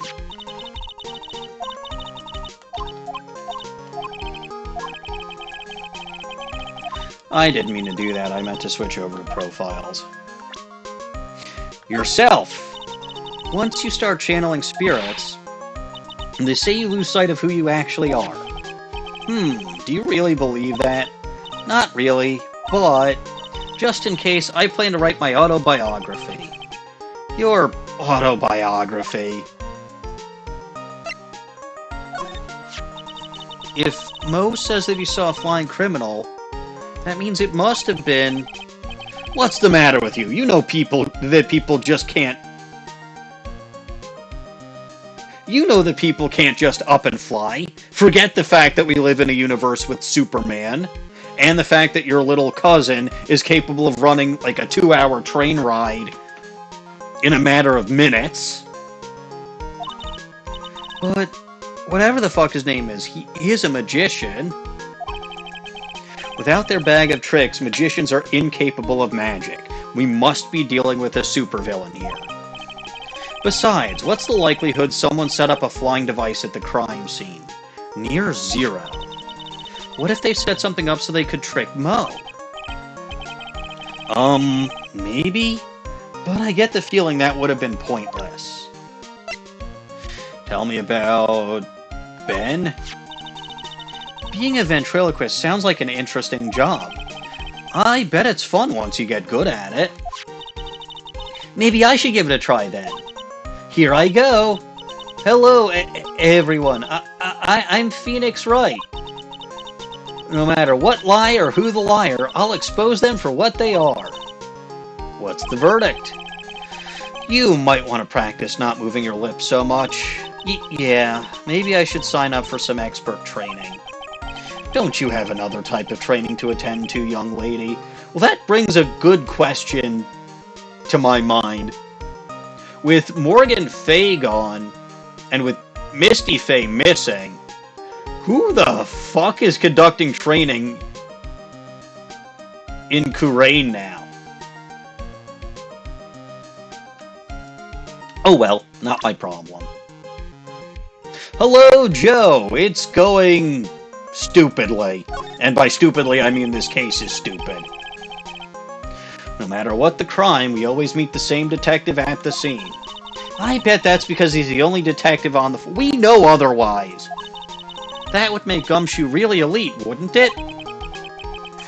Something tells me that no matter how you look at it, he's anything but elite. Franziska. You know, if she wasn't so mean, I think she and I would get along. You are the same age, after all, yes. Yeah, but that's the problem. She is so mean. And that whip. That thing tickles. It really tickles. It is kind of cool, though. I wouldn't mind having... I think you and Franziska will actually get along very well, young lady. Does this mean I have to take you out for dinner when I go out for dinner with Franziska after this case? Probably. I bet cracking that whip on you once or twice would be just what the doctor ordered. God damn it, you and Franziska will get along. Well, why me? What did I do? Regina... Regina is so cute! I have to admit that her smile does have a sort of hypnotic power. Can you believe that she's an animal tamer? That's so cool! Pearlie is running the classes. You know... Maybe. I'd like to try animal taming someday. Nick! Lie down! Roll over! God damn it, Maya! Once this case is solved, I'll roll over for you. What? Yay! Remember, you promised, Nick. Phoenix, what the hell did... I don't understand anyone here. Everyone loved the Ringmaster. Except for Trillo. So I'm told. Why would anyone want to kill such a beloved man of the big top? We still don't know what motivated the crime. It'd be good to have some inkling of the motive before court tomorrow. And Mo. Mo is a really nice guy, don't you think, Nick? He taught us all about the inner workings of the circus. Yup, it definitely makes me look at things in a new light. And he's got such a great sense of humor. It tickles your funny bone, doesn't it? Well, I can't argue that some people might find it funny. But the only thing it tickles on me is my desire for high-quality earplugs. Alright. So, let's move to the detention center. Because why the heck not?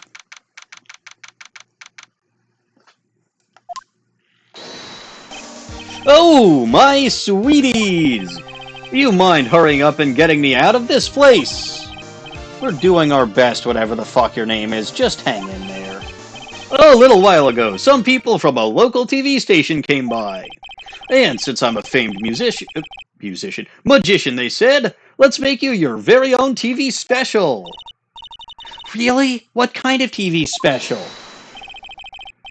Whatever the fuck my name is, The Great Prison Escape. It would be aired live. Hey, that sounds like it would be an awesome special. But if I do the special before I'm acquitted, they'll never let me out of here for real. Well, it would surely be an unnecessary addition to your troubles with the law.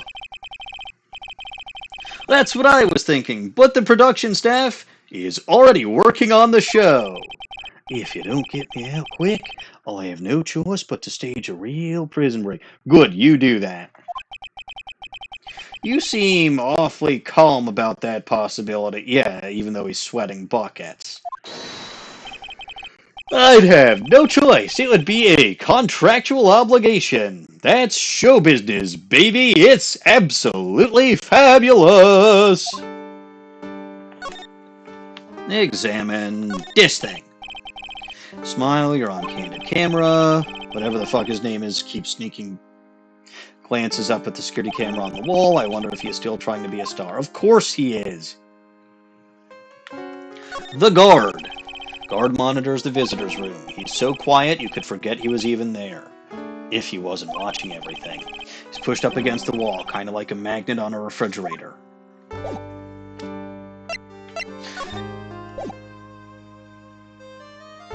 Yes, go ahead. Make your prison break. I want you to. Tell me about the night of the murder again. The night of the crime. You didn't happen to fly off into the sky, did you? Here's how everything went down, sweetie. At the time of the murder, I was sitting in the ringmaster's room, which nobody conveniently can verify. Not to mention, flying out into the sky is not just something I can do at will. I don't care what that stoogey clown says, it wasn't me. Whatever the fuck his name is, Do you mind teaching me that the trick behind flying? You'll have to forgive me, sweetie. Even though I already told you about this earlier, I'm not gonna tell you now.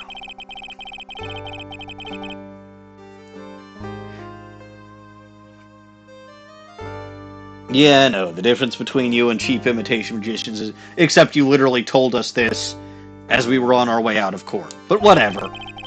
I don't teach people tricks, but I will say this much. It is much harder than you think. It is absolutely fabulous that I can do this and nobody else can. Today's trial. I was thinking about this in court today. I've got a favor to ask of you. Anything for you, sweetie. Be friends with the other performers in the circus. Fabulous! A great joke. Why would I be friends with a bunch of hacks like them? But... Motive for him, wait, never mind, the guy... Yeah, he did. And that's my reason to get him, to murder him. Okay, Luna, I don't think you were here earlier when I mentioned this. But here's what I said before we started the court session for the day. Right? If It's someone that we know now, right? If someone committed the murder that's in this group of people here, it's Ben. And here's my thought process behind that. I mean, first of all, they are spending way too fucking much time on this subplot with the love triangle between these two pedophiles and the 16-year-old. Which means it's potentially important somehow. And if it's not, why the fuck did they include it in this story? And we know from whatever the fuck his name is that while he was in the ringmaster's office that night, he discussed permission to marry Regina. And it was given to him. So here's my line of thinking. Because we know that Ben was at the lounge waiting for Regina to come out of the big top. We know Money stole the ring and Ben went chasing after Money. We don't know where Money ran off to. What if Money ran off to the big top and Ben overheard Russell giving permission to whatever the fuck his name is to marry his daughter? That would have absolutely crushed him and absolutely prompted him to not just do Moida. Like, my question is, in that particular instance, did he intend to Moida Max, or did he intend to actually Moida the ringmaster? And the ringmaster just happened to be dressed as whatever the fuck his name is. But he's the only one that would actually probably have a motive to kill the ringmaster. Because he was angry at the ringmaster for giving permission to whatever the fuck his name is to marry Regina. And again, I hate that we have to talk about this shit because it's disgusting. But it is part of the case. Plus, he's the only one that actually complained about the ringmaster. Right? Trillo said the pay is awful. And really hates the, he hates the ringmaster. Right? The only one Trillo seems to like is Regina. Mo, we know, liked the ringmaster. Even whatever the fuck his name is, liked the ringmaster and had just gotten a large raise out of it. So, if it's anyone that we currently know, it has to be Ben. But it still doesn't explain why the ringmaster was probably dressed like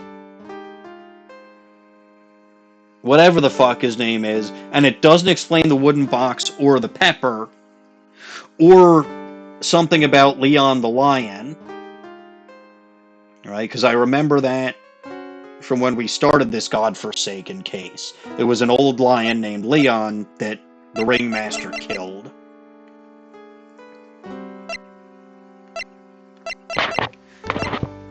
But good lord, what a mess. And speaking of messes, it's Dawning.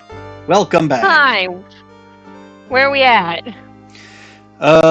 We finished the first day of trial. The criminal flew away, and now I need to consult with Superman.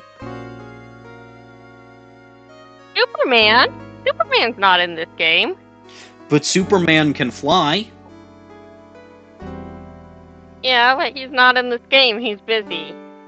Okay, but he knows about he knows about the power of flight, and we know that the criminal took off. Okay. Oh, have you met Acro yet? No, I was just going over the reason why, if the murderer is anybody that we currently know, it has to be Ben. Ben. Elaborate. I literally just finished before you got here, but I will do that again. As the facts stand, right, when Ben testified in court, he was standing outside the lounge, waiting for Regina to leave the big top. Uh-huh. We also know that Money the Monkey stole that engagement ring from him. Sure.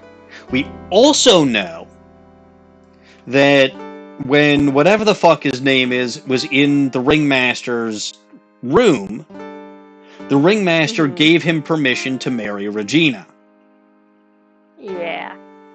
So, Oh, I see. when Money the Monkey grabbed the ring, we don't know where Money went. So it's possible Money went to the Big Top, because we know Money spends time in the Big Top. That's where we got assaulted by him. So it's possible that Ben overheard the exact moment when the ringmaster gave whatever the fuck his name is permission to marry Regina. And then he got jealous and murdered the ringmaster. Well, is your idea? There's one of two things, right? Because I still think that the ringmaster was dressed as whatever the fuck his name is. Still haven't figured out why. Still haven't figured out what the hell the wooden crate is, or the pepper. I'm still half convinced that the pepper is drugs. It's pepper. Anyway, but so it's possible that he meant to kill the ringmaster because he was mad at the ringmaster for giving permission to whatever the fuck his name is to marry Regina, or he actually meant to kill whatever the fuck his name is. And it was an accident that he killed the ringmaster because the ringmaster happened to be dressed like whatever the fuck his name is, but he took advantage of that to frame whatever the fuck his name is. Because he doesn't like whatever the fuck his name is. That makes Correct. sense. So he's the only one that, A, has motive, and B, also spoke shit about the ringmaster. He did. It's Look, literally. I don't remember this case well. I don't blame you, but it's literally in the thumbnail from my last stream, right? Talking about how the pay is peanuts. Oh yeah, because they only pay Billy Bob. No, even Mo says that he gets paid relatively well. And that the ringmaster would even cut into his own personal accounts, right? His own personal money to pay him. So the only one that we've heard badmouth the ringmaster at all is Ben. I mean, technically Trillo, but they're the same fucking person. They really are. This is why I said I wouldn't count the puppet as a separate pedophile. I mean, he doesn't have his own character bio, so you're correct.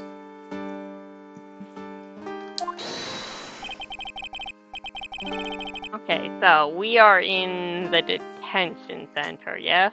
Yeah. Under what talk option? I honestly don't remember. It's been that long since I actually initiated, because I started going over my theory, and then literally just as I was finishing my theory, you came in and I had to talk about my theory again. Okay, so it looks like under today's trial. That would be it. I've won on the world stage. I've won the International Grand Prix. Oh, by the way, a couple of other things that occur. There's still the casual mentioning of Leon the Lion that the ringmaster had to put down. And then there was also, I think Max mentioned something, or whatever the fuck his name is, mentioned something about when he won some kind of Grand Prix, there was a giant bust, and if memory serves, I was joking about that being a giant pair of boobs, but if that was actually like a statuette of him, something might actually be falling into place. Oh. And it might be the statue falling onto the ringmaster.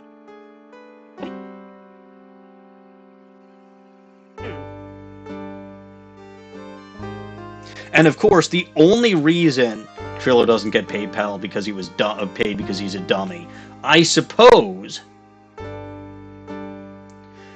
But Ben is also the dummy.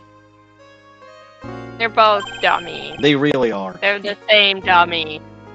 International Grand Prix. Performers should always look to perform on the world stage. But the performers at this circus are completely and utterly devoid of ambition. That is simply unfabulous, and I therefore cannot tolerate it. Ambition, huh? I disagree with all of this. You can perform at a small stage. It's fun. I mean, and if that's what you have access to. Oh no, this does not ring true. I mean, I'm sure if you had the opportunity, you might want to perform on a larger stage. Maybe, but, like, it's not that important. Shut the fuck up. Yeah, small towns need performers too. Exactly. Do we want to talk to him about the Grand Prix, namely him? I don't remember for sure, but I suspect we have to. Are you sure we have to? Yeah, there's evidence we get out of it. Good. I'll let you talk to him about that. I'm going to take a quick break. I only have 2 lines in this conversation. You can still And talk it's to not- him. I don't want to talk to him. I don't like him. I don't like him either.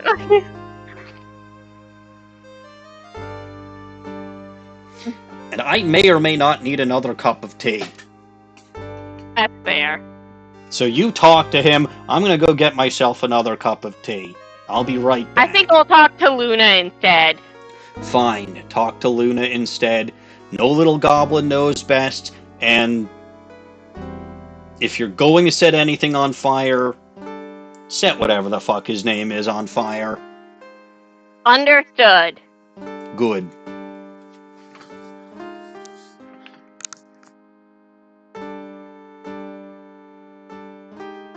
Oh, Luna, do you want to help me plot to set whatever the fuck his name is on fire?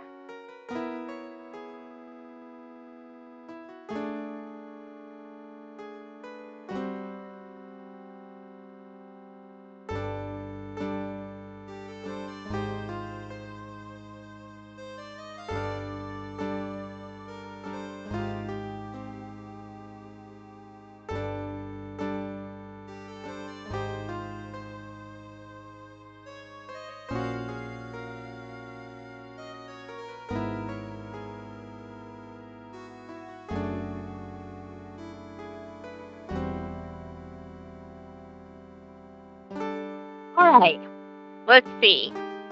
What's the most elaborate and stupid way we can set this stupid man on fire? So obviously, to start with, we need fire, right? I suppose for that. Start with the hem of his cloak. See, I like this, but I fear if we do that go that route, yeah. I like that in concept, but I fear he can just drop the coat, cloak, whatever. And thus he will end up not on fire.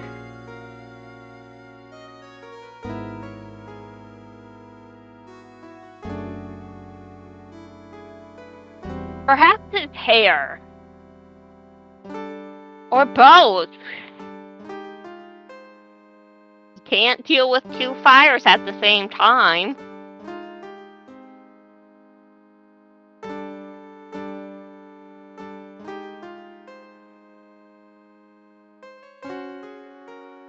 Liquid matches into the little bit.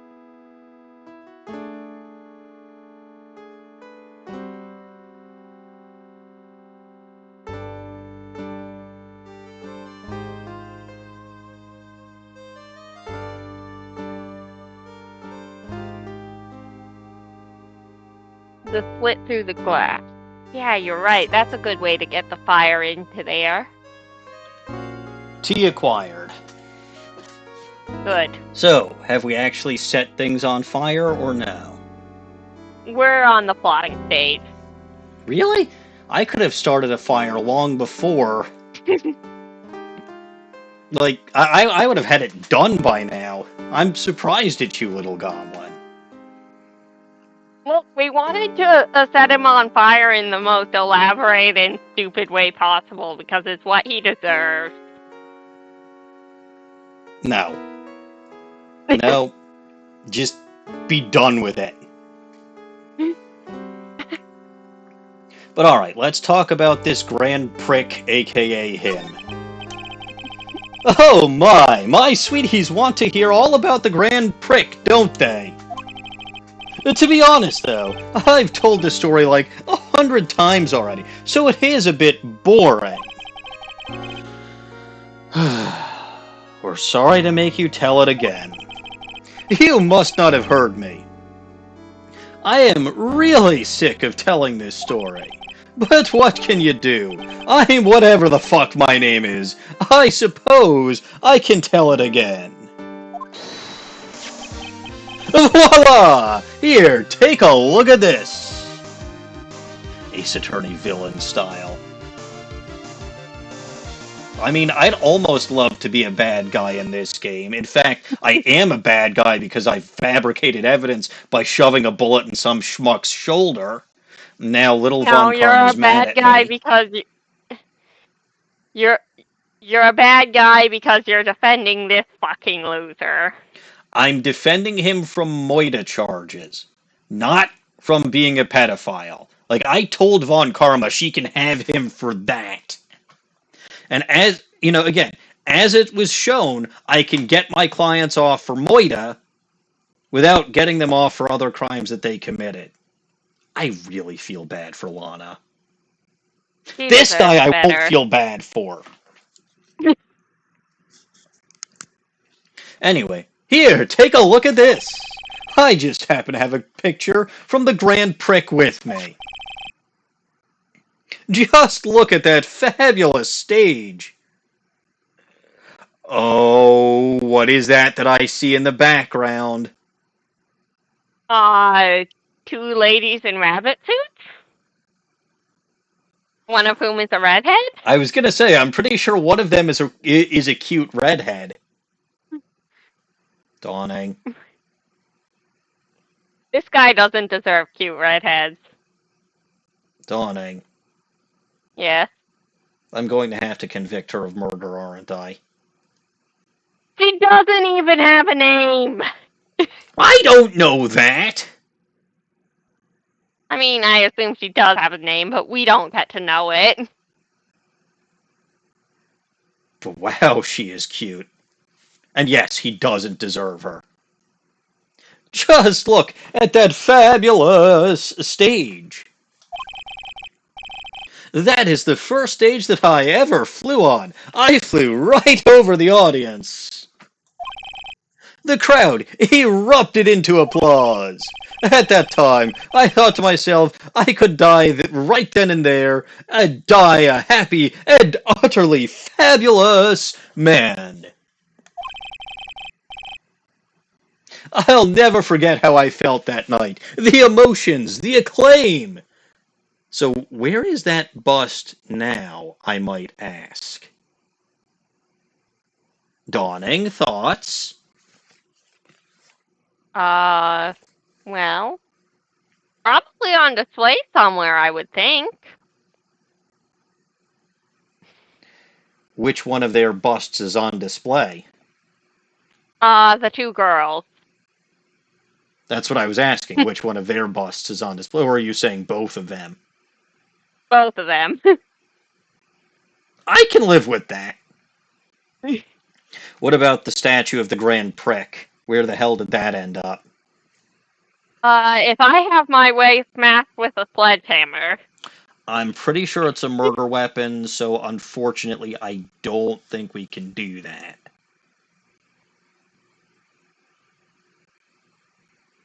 Damn. Anyway, you have a line. Consider damn my line. Very good. Him, by the way, I think everyone who is a performer should get to experience that feeling. I just wish I could explain to the other little people, the unfabulous people in the circus. Right, Billy. But I want a trophy too. Hey, Nick, how about you buy me a trophy? You're... She's already gotten me to promise to roll over as many times as she says as soon as this case is done. She's already says that she wants to get a whip so she can whip me with it. After saying that she probably isn't going to get along with Von Karma. And I said she and Von Karma probably will get along very well. What is with this little goblin? What is with this tiny goblin? He likes to give her older brother crap. Yeah, but why do I have to buy her a trophy? Because it would be nice. And she would like it. Okay, but buying a trophy is not the same as earning a trophy. It's not going to feel as good if someone buys you a trophy. Man, I wonder what Nick's line about this is. You melted it and turned it into a cool sword like it deserved. I see. That's what you would do with the bust. Again, I'm pretty sure it's a murder weapon, so... Full sword can be a murder weapon. I mean, it could be, but it wasn't a murder weapon in that form. Anyway, that's not how you earn a trophy, Maya. My sweeties, you can have this picture of my absolute and fabulous triumph. Just make sure you show it to all the other members of the circus. Look and learn. That's what you should tell them. Learn how to get thrown in jail. I'll keep this photo now. Yeah. If anyone here knows how to commit crimes and get thrown in jail, yeah, it's you, loser. I mean, Maya also knows how to commit crimes, but she gets thrown in jail sometimes. I mean, if it wasn't for the big jackass right in front, this would be a very good photo. It would be. There are some good things going on in this photo. And also some terrible things. Yes. Alright, let's present him with... Is there actually anything I can present him with? Still cat, broken bottle, Grand Prix photo. Very good. Grand Prix photo. Oh, this is definitely my silk hat. I don't suppose I'm allowed to wear it anymore, am I? Whatever the fuck his name is. This is one of your excellent symbols, right? That's right. Honestly, though, I only like it because the feather in the brim. Not even the ringmaster's papers? Not even the ringmaster's papers, at least not anything new. Okay, yeah. Well, no, it's basically asking if you want... I've already got your signature on that. So the broken bottle was something you said, right? Yep. Ellie, how could you do this? How could you not get arrested for assault and battery? I've been thinking about that lately. But he did call me a no-good, talentless hack of a fast food magician, so he deserved it. You mean... The dummy said that, not the dummy, right?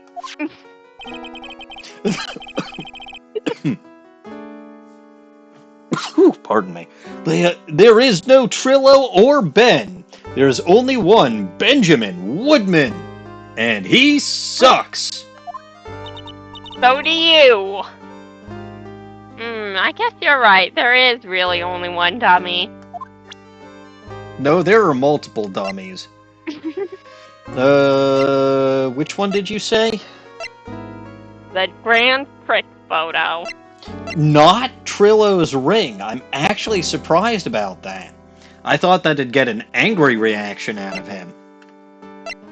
Well, it's not listed here. It's possible that it was,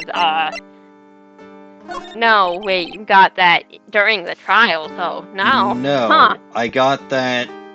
I mean, technically I got that at the end of investigation last time, but... Huh.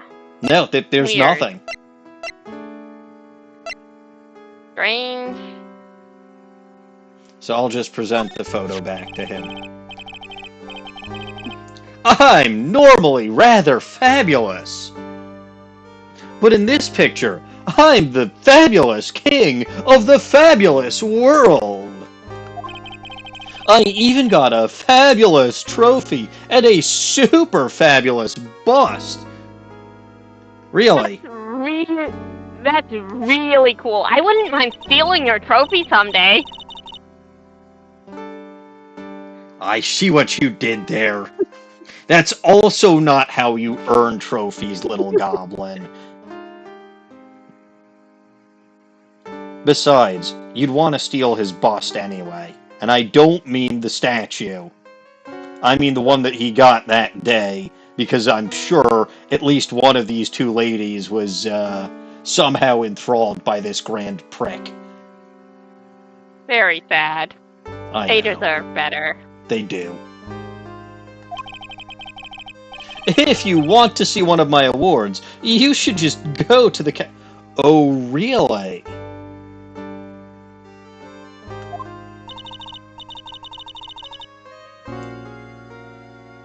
Go to the cafeteria, he says. The cafeteria? You mean the one inside the circus tent? Of course! The trophy isn't there. Oh! It's what was supposed to be on that little table labeled Max, isn't it? It's in the cafeteria? We were just there yesterday. Did you see boobs anywhere in the cafeteria? Not in the literal sense of the word, but I think we did meet Trillo there. And Woodman, or I guess there is only one Benjamin Woodman, so yes, we saw a boob there, but it was not literal boobs. But that's important information. What we want from there. That is very important information. I assume none of the profiles. Because I don't have any new... Yeah, I don't have any new profiles since last time. Alright, well, I have what to work with, so let's go to the circus entrance. You hear that? It sounds like one person arguing.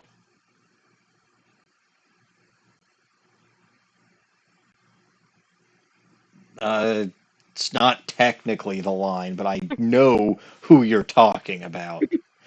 The problem is, it can still sound like two people arguing, even if it's one person arguing, because you could have him do two separate voices. Kind of like this, in this. I suppose. Don't strain your throat too much. It's fine. Alright, let's do it. Are yous ready? Yes, wait! Quit yous whining. Let's just give this a shot already. Alright, let's go! Row, row, row your boat. Row, row, row your boat. ... What are you doing, dummy? Gently down the stream. Come on, yous know that. I'm trying my best, but Trillo, this just isn't going to work. Do you enjoy saying dumb things? You're gonna have to be on... you're going to have to be on your own someday. If yous can't handle something as simple as this, then what are you gonna do Then what are yous gonna do? Hello, dummy. Hello to you too, dummy. What are yous doing here? Can't you see we're on a secret crash training course? I'm sorry. Secret crash training? Whoa! Yes, Trillo wouldn't give up until I said we try out his idea for a new routine. So, we were trying to sing in a round for our new ventriloquism act. In a round. With one voice? That's an idea. See? Even they are surprised by the idea. I told yous! You're not the only ones. You even surprised me with your idea. How could I surprise you, dummy? I don't has a brain in my head. Once we've got a grip on the basics, then it's just a matter of practice. You think so? What? I almost forgot. I didn't want to give this back to you, but I have to for the plot. I wanted to give that back to Money. Also, that's evidence. We can't give that back.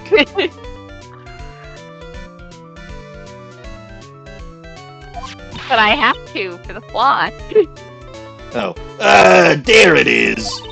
Now that I've got my precious back, it's time to take one more shot at Regina.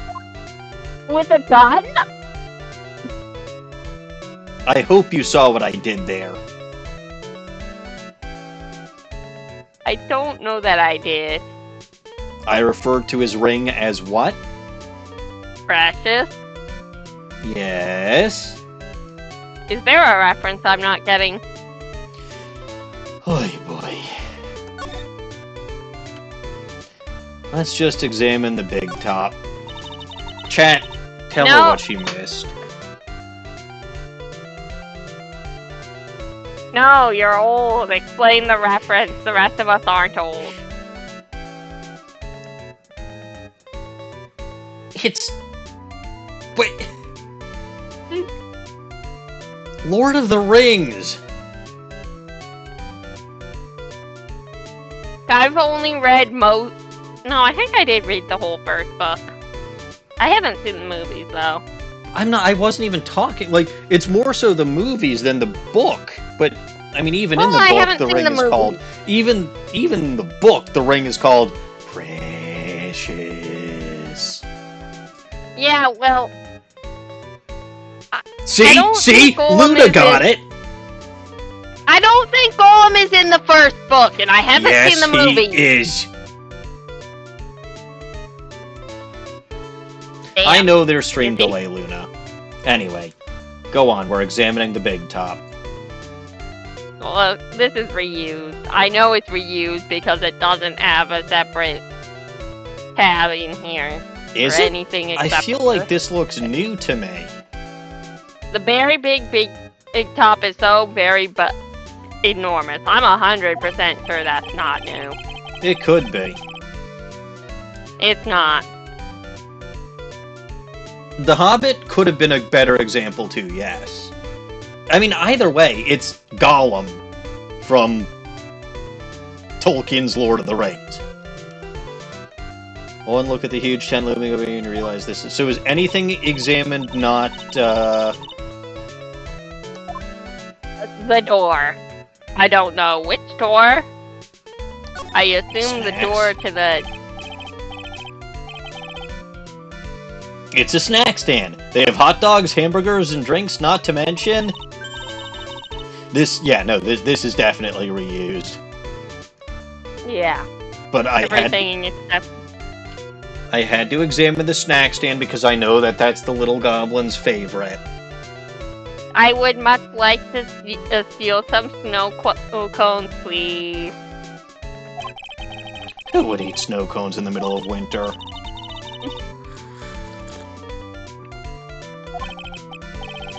Yeah, look around. There's tons of snow piled up all around here.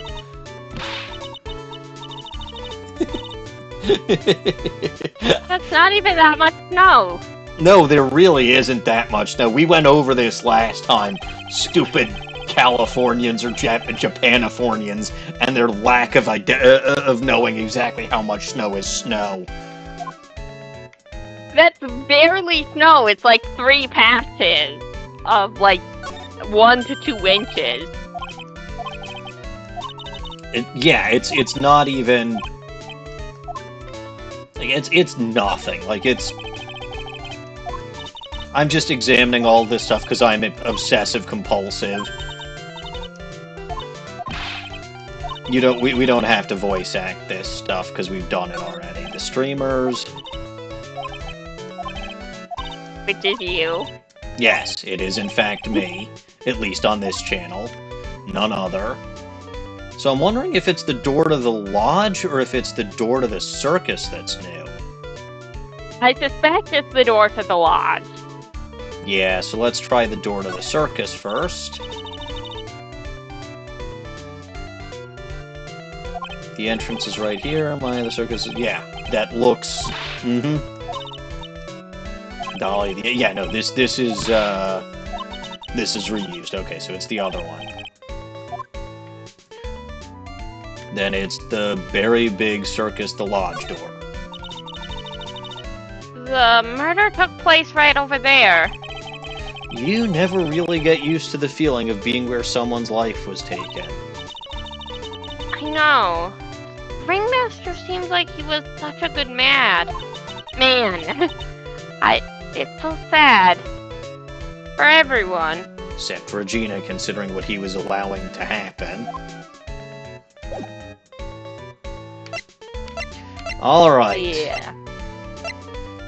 Let us present, because whatever the fuck his name is told me that I need to present the Grand Prix photo to all of his fellow circus act. Yeah, his Grand Prix photo. Ew, I don't want to do that. It occurred to me just how bad that sounds. I don't want to present anybody's Grand Prix photo. I don't want any photos of Grand Prix. Well, let's not do that. No. He only has generic dialogue for anything being presented anyway. Well, I'm still gonna do it because I felt like it. Would you mind taking a look at this? Yeah, but I'm surprised that he doesn't do anything different with Trillo around. Trillo doesn't have eyes. That work. I guess we won't need you to look at this after all. I mean, they specifically made a point last time about having 4 eyes to be a witness. So, presumably somebody thinks Trillo's eyes can work. It's probably the judge, and it's probably because he didn't have, like, the one brain cell that exists in this universe. Yeah, because that's always in Mia's possession. She's dead. Yeah, she's hogging it despite being dead. Alright, tell me about today's trial. I know that you already testified in court today. You want to talk about what we saw, right? Yeah. Well, at first we did think it was the old man. Just looking at his walk and how he acted. Right, Ben? Oh yeah, that's right. But then we said hello and didn't even get a reply. It was very rude. Not to mention he was draped in those gaudy symbols. What would you have thought if he wasn't wearing those symbols? What do you think, dummy? What? I would have thought it was the ringmaster. Something just isn't adding up here. I wonder who they really saw. Well, genius, who do you think they really saw? Do I have to talk to him about marriage? What? Talk to him about ventriloquism first. I don't know if you have to clear the marriage talk option. We'll talk about ventriloquism first. How is the new routine working out? Will you two just take a chill pill already? Our routines are a secret. We're gonna take the ventriloquism world by storm. It'll be a real revolution, I tells ya. That sounds incredible. But let me make one thing clear. We are not going to take on the world just because that joke said we should. We know about this, Phoenix. But I suppose we could have technically gone here before we went to the detention center, so... That jerk? Whatever the fuck his name is. Performer should aim for the world. Who does he think he is? Hello, you seem to be really fired up about all this. I think he should just catch on fire. He needs to realize that he isn't the only one who can conquer the world stage. Mark my words, I, Mr. Trilloquist, will win the Grand Prix. I mean Grand Prix. You're the man now, doll, like Pinocchio, except with more lying. Hey, row, row, row, your boat will be the key to a glorious victory. Not to rain on your parade, but wouldn't a more mature song be best? Yeah, but it doesn't necessarily lend itself as well to a round. Also, the sheer fact that you would potentially even be able to do a round as a ventriloquist, I don't fucking think it matters what song you're doing. I still don't know how Dr. Zoidberg managed to harmonize with himself. But that was a completely different universe, so you would be the first to do it in this universe. Hey, you've got to start somewhere, right? ... Don't screw this up, dummy. You've got to be a part of this too. Alright, because we may have to, not because I want to. If we had to give him back the ring, there's got to be something important to this subplot. I suppose. I was hoping I could ask you about Regina, so I could, get evidence to hand over to Miss Von Karma. Oh, oops. I'm completely serious about her. That's why I'm waiting for her, even now. Really? That's so sweet. But if you really wanted to see Regina, didn't you check out the tent? Ha! You haven't got a clue about things, do you, sweetheart? I think your mic cut out.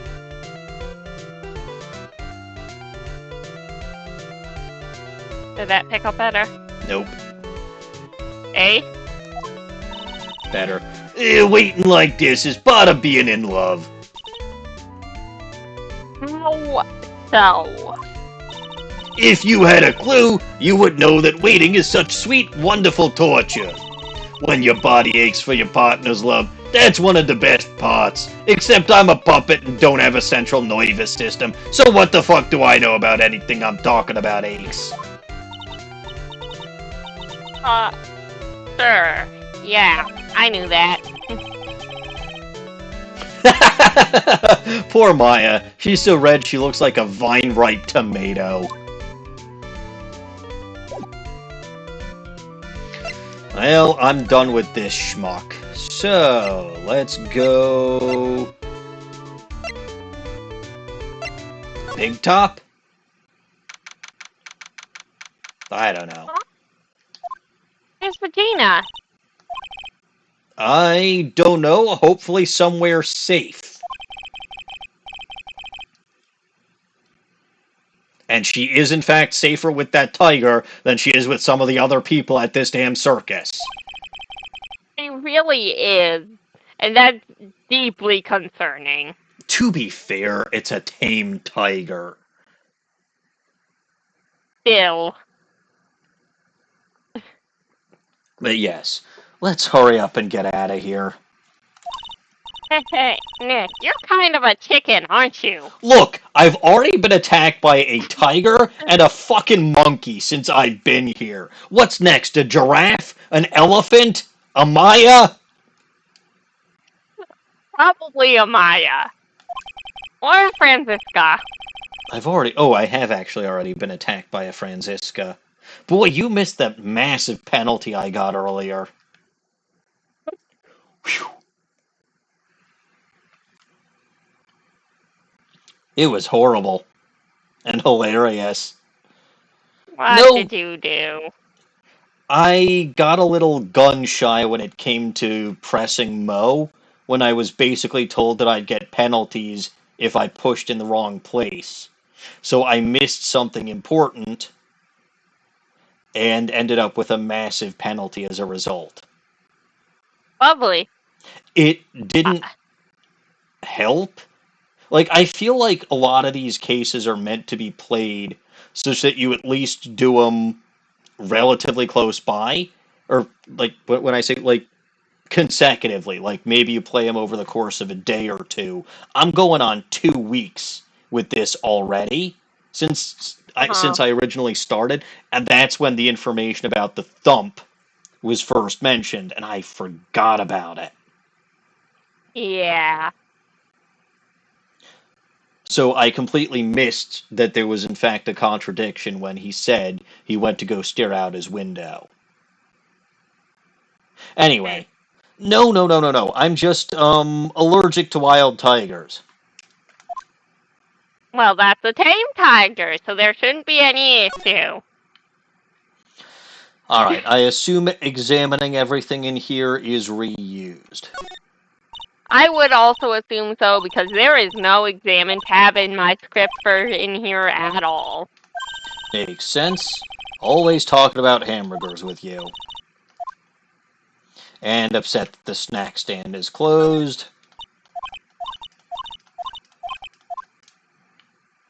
I will always examine everything. The tightrope, I'm still convinced, has something to do with it.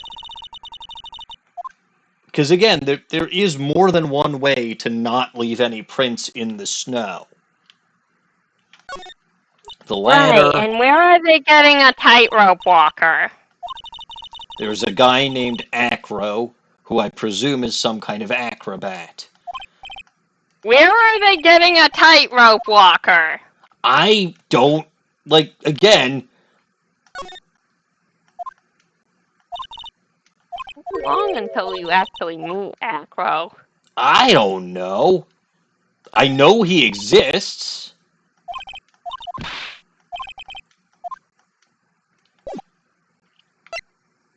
I found the first interaction with him and I forgot his real name was that. His real name was Bat? No, that's his brother's name. What? Don't worry about it. That. I forgot what his real name was.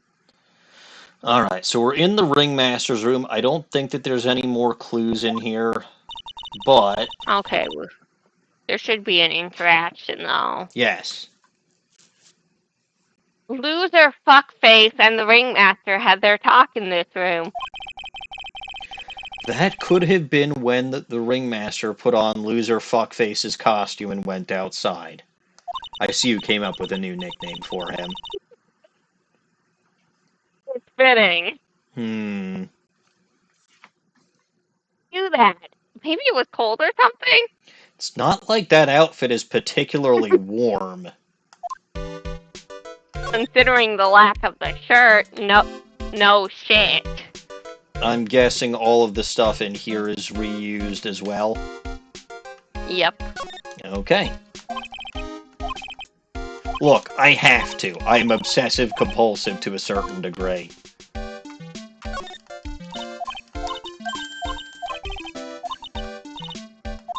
I'll just pretend those don't exist. Nick, now you've got me thinking about losing cases. Why would you do? Nick could never possibly lose a case. Never. Surely not. And if he does, it had better be to Franziska, not that, well, I guess Lawson's Edgeworth is dead, so...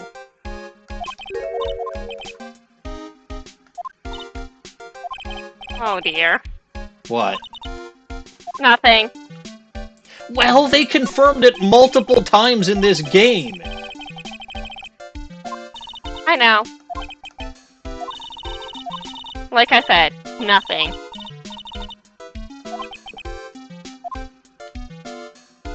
Nothing. I really don't believe you when you say nothing. Also, is whatever the fuck his name is Trophy in here? Hell if I know. That's just a bunch of fucking trophies. How would I know which one it is? Fair enough.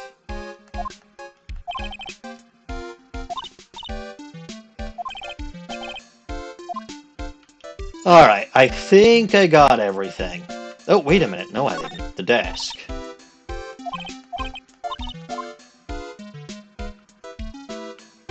The desk is old and cheap. That might come in. I don't know why that might come into play, but there might be something about it that's important.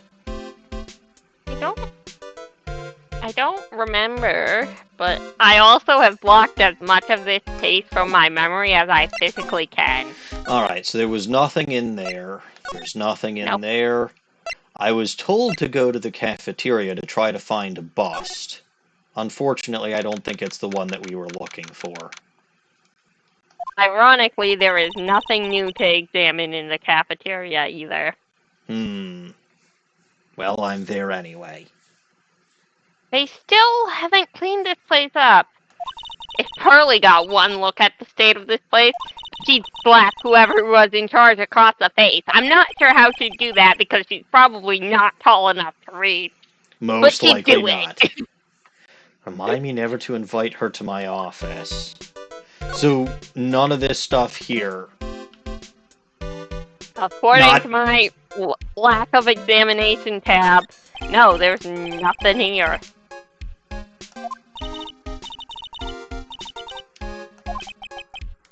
Yeah, you're right. You're right.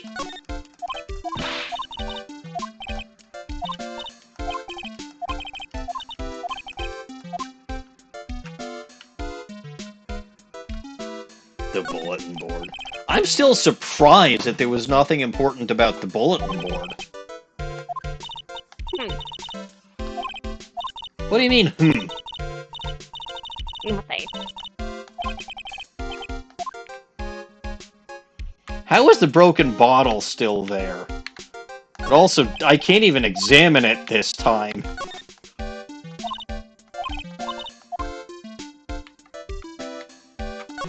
I guess I've already got it in my inventory. Yeah.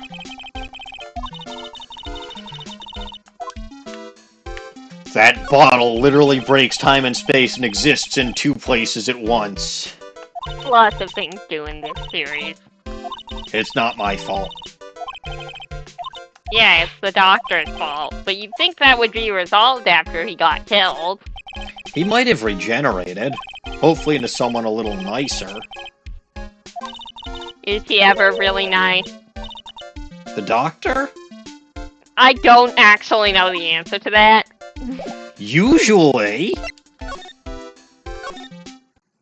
Huh.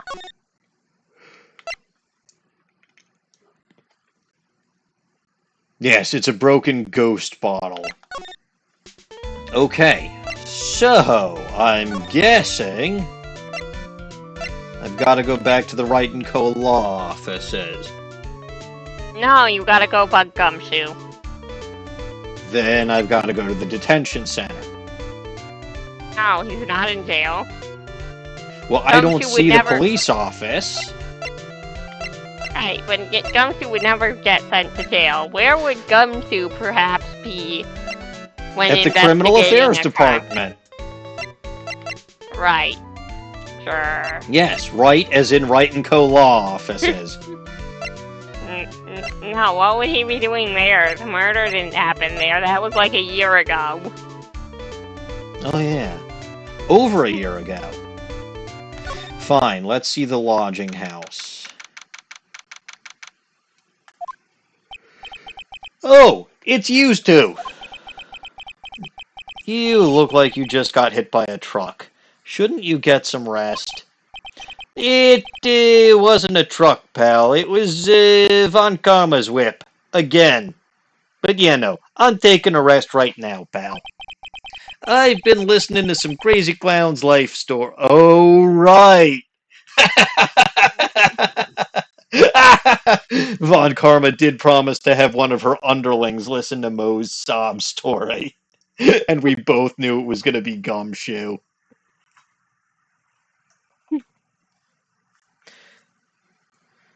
Do you think Von Karma is going to want to go out to dinner with me again after this case? I still need to figure out how she's adjusting to life in Japanifornia. You can try, but I can't promise you won't get whipped across the face and told no. I suppose. I mean, I thought she accepted my initial invitation, but I could be wrong. Anyway, yeah, Ms. Von Karma told me to come down here and to do this for her. Yeah, I figured as much. Let me tell you something, pal. Listening to that old clown sucks out all his energy. Every time he's done talking, he looks at you as like you should be doing something. Probably laughing and applauding. That's what I just said. He's waiting for you to laugh at his jokes. I know that, pal. Do you have any idea how much your face hurts if you fake laughing? Too much. Franziska really set you up bad this time, didn't she? If you ask me, she should be listening to Mo herself. Don't pretend you wouldn't set me up for something like this just as badly, little goblin, if you got the opportunity. Sure, but I'm not the prosecutor. No way, pal. You're not gonna get me to backbite a woman with the whip. No way. Why are you defending her? He literally just said, has a whip. Prosecutor Von Karma's always got her eyes on us. And every time you definitely don't want her to show up, poof, there she is. Don't show up, don't show up, don't show up, don't show up, don't show up. Hey, look, it's Von Karma. I was hoping she'd show up. You do interact with her in this investigation segment at some point. Oh, I'm sure we do. In fact, I interacted with her father during an investigation segment once. It was very illuminating. He gave me a big hug. I was shocked. Illuminating, you say? Yes, I was shocked by the hug he gave. Like, I was very surprised, but then I realized, oh yeah, this guy is a kindly old man and a father. Sure. Keep telling yourself that. She's directly above us as we speak. Huh? How is this possible? She's flying. And I can be this stupid. According to the clown, the culprit jumped from here and disappeared into the sky. If that's what happened, it means the killer passed right by this window here, pal. Oh, I see. Who lives in that room behind that window up there? Acro, I'd bet. The acrobat's got his room up on the 3rd floor, it seems. You've been there already. Yes, it was a very electrifying hug. Pretty soon, Ms. Von Karma is going to start an investigation up there. So don't get any ideas of going up to the acrobat's room. Got it, pal? I wouldn't dream of it. Franziska Von Karma. Why am I shivering? It's not that cold. Once she's done with her investigation, I think I'll go up there and... No, I'll go up there and check it out while she's there. I still have to invite her to dinner for after this case is over. It's not good that an 18-year-old girl should be moving halfway across the world and not have someone there to look out for her. And her father's kind of dead, so... And her brother's kind of dead, so... Her brother was a jackass anyway. Yeah, but he's kind of dead, so... If he were alive, maybe he would have done something, maybe. No loss there with him being dead. And her other sibling, who presumably exists, is presumably still in Germany. Which I would presume is the case with her mother. So I'm the closest. No. And her other sibling with their daughter is also can't just pick up with their 7, 8-year-old daughter, can they? Probably not. And hello, Bulbagarden. Thank you for Hey, the raid. Bulbagarden. I don't assume that there's anything new to investigate here. Nope. Alright, well, again, I'll do it anyway because I'm obsessive compulsive. How are you this fine evening, boss man?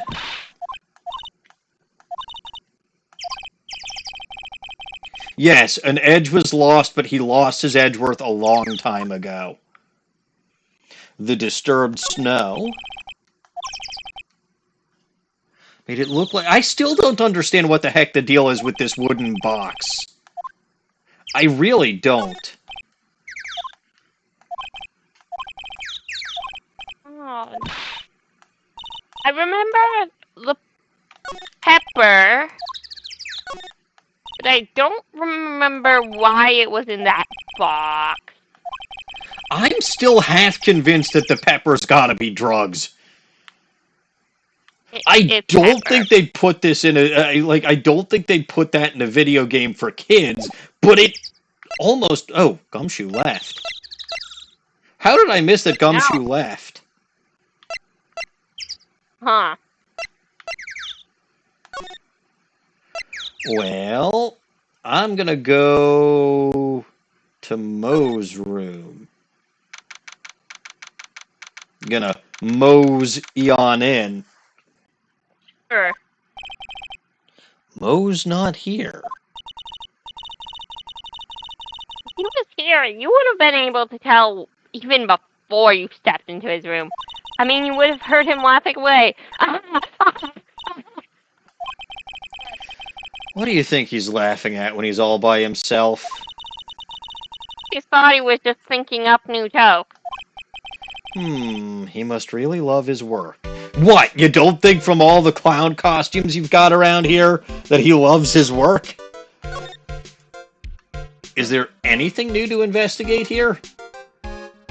Pajamas, shoes, or banana peel, window, carrots, and clown equipment all have tabs.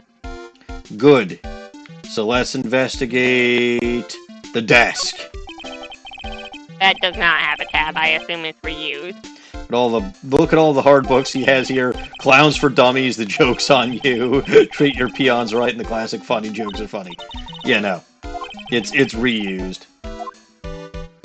I never actually was able to investigate that television, but whatever. Alright, so the clown outfits, you said?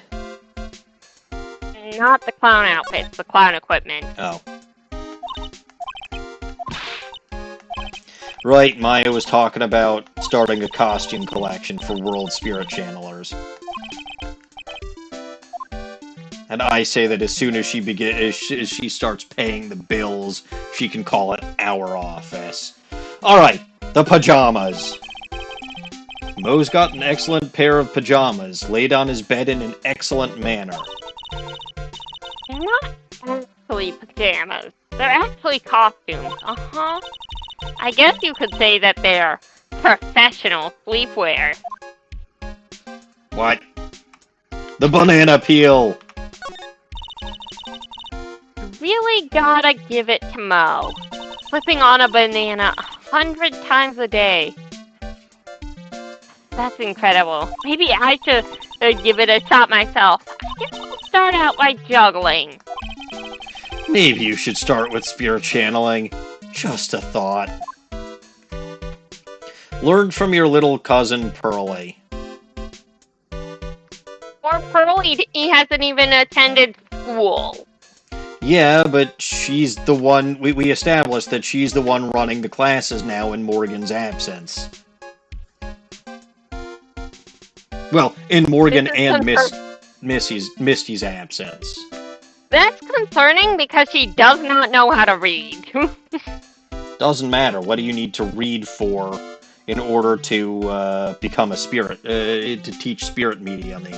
Oh, she's teaching that? That's fair. Yeah. Alright, the hole in the ceiling is nothing new.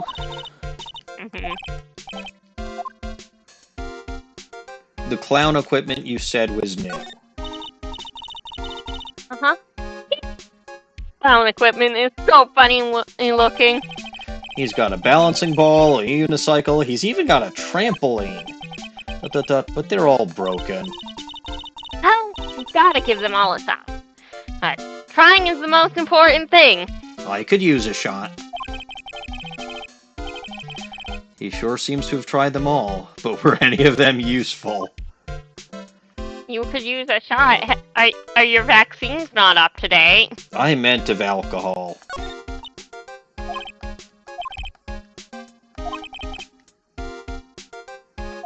Oh, the window actually had something new. Uh-huh. This is where Mo witnessed the crime. Well, this is where Mo witnessed some craziness.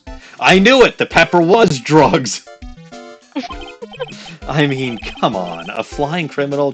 Again, we live in a world with Superman. I'm not surprised if somebody can fly. If we had a normal judge, he'd never believe something like that. If we had a normal judge, we wouldn't have a game series. Yeah, no, if we had a normal judge, basically everything I say would be... like, a lot of these cases would be closed, you know, would be open and shut, Phoenix. Especially that Turnabout Goodbyes case. Like, that was literally open and shut. The carrots had something new? Yeah. These carrots look like they're the pick of the crop, don't they? I still don't get why he went with carrots. What do you think about this theory? A long time ago, the circus was down on its luck. Mo was so hungry that he had to steal the horse's food to survive. But he got addicted to their orangey goodness. I'd laugh, but I think Maya might not be too far from the truth. Alright, so there was nothing here. Now, this is a very stupid order of events that you have to visit Mo's room and then you go back to the cafeteria. I want to go to Acro's room. I don't know that you can yet. I can't. It's very annoying. I'm supposed to see Yvonne Karma there. Yeah. You're...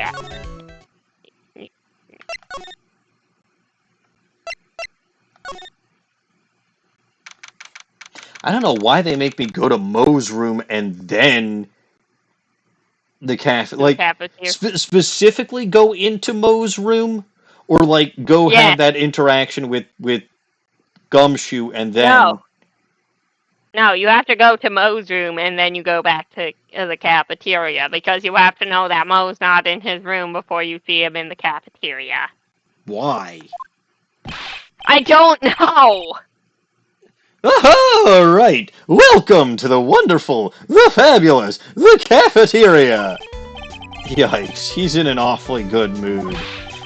Alright, you know what time it is. It's riddle time! Because apparently, having Superman and the Flash wasn't, enough, so now we've got to use the Riddler! Why does everyone cry when they eat Mexican pizza? Because of the jalapenos on it, and it really hurts when coming out? You're not too far off from what Phoenix is gonna say. Come on, you can answer this. It's easy. Because cafeteria Mexican pizza is possibly a weapon of bowel destruction. Buzz, wrong. Try again, dummy. Okay, what do you think, girlie? I got it. Okay, so what is your answer? Because they are in the cafeteria.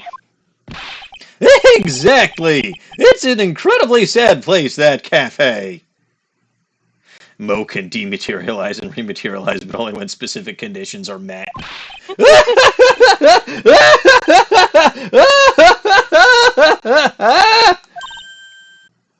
They did it! What's going on? He's being too nice. Also, that had nothing to do with Mexican pizza at all. Like, literally, he could have said any food. He could have, but he didn't. That was a bad joke, Mo. F-. But you don't think Cafe Curie is a decent pun? I mean, it's amusing, but again, if you're gonna do something like Mexican pizza, like, actually make it relevant to Mexican pizza. Like, I think Weapon of Bowel Destruction was better. So what you're saying is it's a good punchline, but it doesn't match the setup. Agreed. Yes, that is exactly what I am saying. Really, the one thing that I would have thought that I could investigate and actually have something new. Everything is new now that Mo is here. No! Almost. The one thing that I would have thought would be new is not. Most things are new now that Mo is here. Yeah, but the one thing that actually matters isn't. So let's go through everything else, starting with the kitchen itself. The kitchen is over here. Oh yeah! I wrote a new joke about the kitchen. Let's see, how did that joke go? Let me guess. What did the chef say to the chicken before dinner? Nice to meet ya. It's gotta be something dumb like that. What did the chef say to the What did the chef say to the chicken before dinner? Nice to meet ya. That's a great one, Mo. I never would have thought of that. ...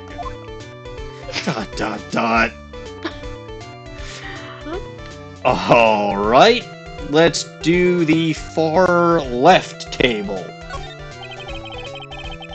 It looks like they've left it exactly as it was on the night of the murder.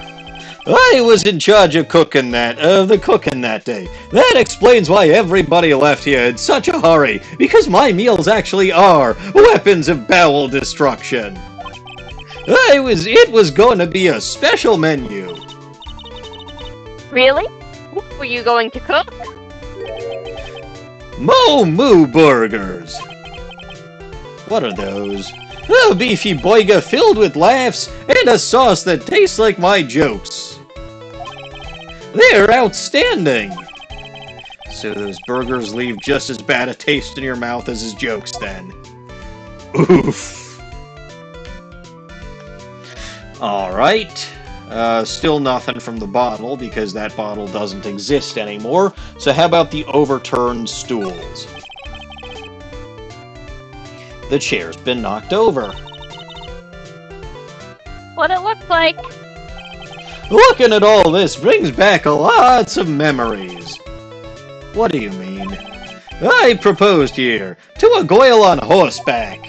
Of course, I was a much younger guy back then. So, what happened? What was her answer? Well, let's just say that my love was put out to pasture because her answer was nay. Come on, Yeah, how did they not go there? How did they not go there? They mentioned she was on horseback. Why am I fucking better at the jokes than these people? Huh. Mo is intended to be terrible at jokes, so... Let's assume if he missed a good joke, it's because of that. Ah, so all... Wait. Okay, so let's do the back right table, which apparently is not covered by the other two tables for some ungodly reason. There are dirty dishes all over the place. It must have been too hectic that night to clean up. You know I can't stand a mess, Nick. I think you and I should clean this place for them. Yay! You two are gonna help us restore order to this cafeteria! What are you talking about? You're going to help too. Clowns can't clean. We're here to throw pies, not clean them up. I'm a bust-a-gut boy, not a bus boy. Get it? It was two jokes in one. I'm fat and funny. Get it?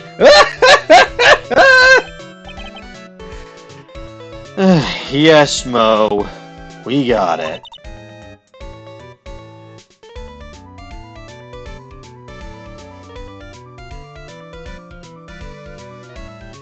I think your mic cut that out. Really? That wasn't even high pitched. Alright, how about... No, the bulletin board doesn't have anything new either. I'm still flabbergasted that there was nothing new about that. Or that wasn't important in the first place. I still don't like that there's nothing new about this podium. That makes no sense. But let's do the ironic keep our cafeteria clean sign. Keep our cafeteria clean. Take a good look at that sign, Goily. Huh? It says keep our cafeteria clean? I added a question mark on there. I'm thinking that might be why the cafeteria is so doity.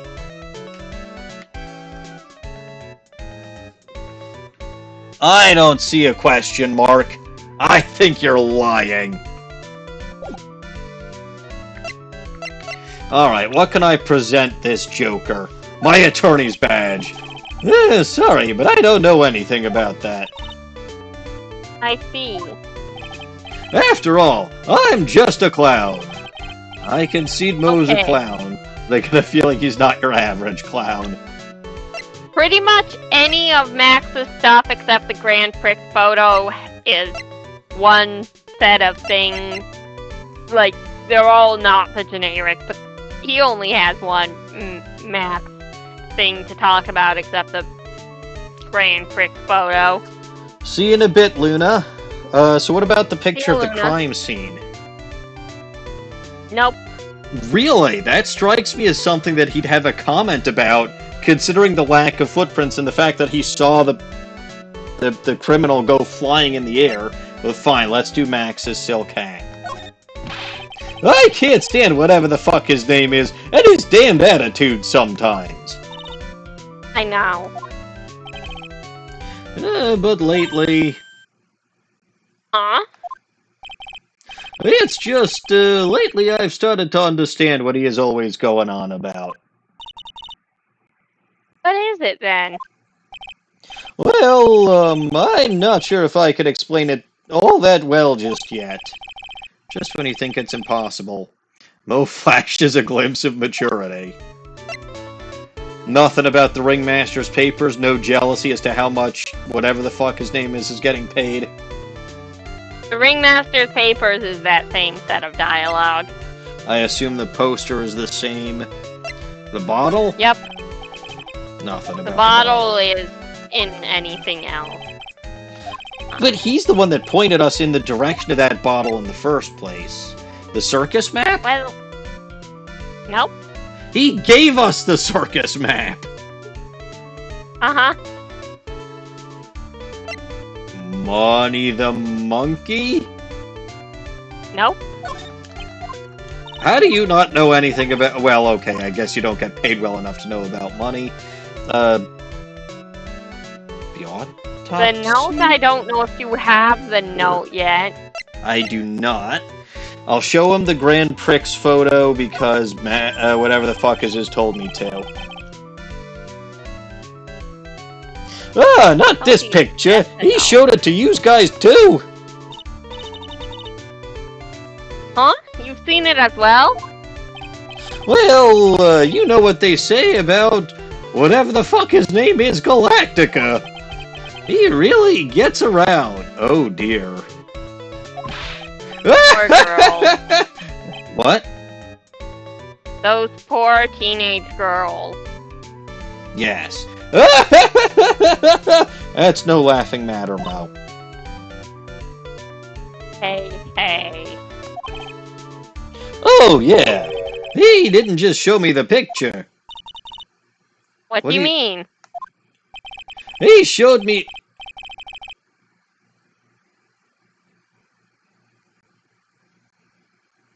This could be taken the wrong way. I'm sure it could. If it wasn't, he showed me his bust. It really could be taken the wrong way. Let me tell you, that thing is enormous. It's in the picture, I think. Yes, I saw it. He'd make us worship it every day. He made us bow to his greatness. He's got a big... Yes, we know... Well, okay, I know where Phoenix's mind is going on this one. Phoenix, we know you're bisexual, but that guy sucks. Well, no, I think he's trying to fathom how he, especially since we've seen his chest, would have a big bust. Oh, no, you haven't read the next 2 lines. Aha. I wouldn't mind hearing more about Max's bust, not that I'm into that sort of thing. No, you're only into, like, Mia's bust or something like that. I'm pretty sure he was. He might have been. Alright. Damn it, I keep hitting X instead of going over to the profiles. I don't assume that there's anything new in the profiles because we haven't met anybody new. No, there's not.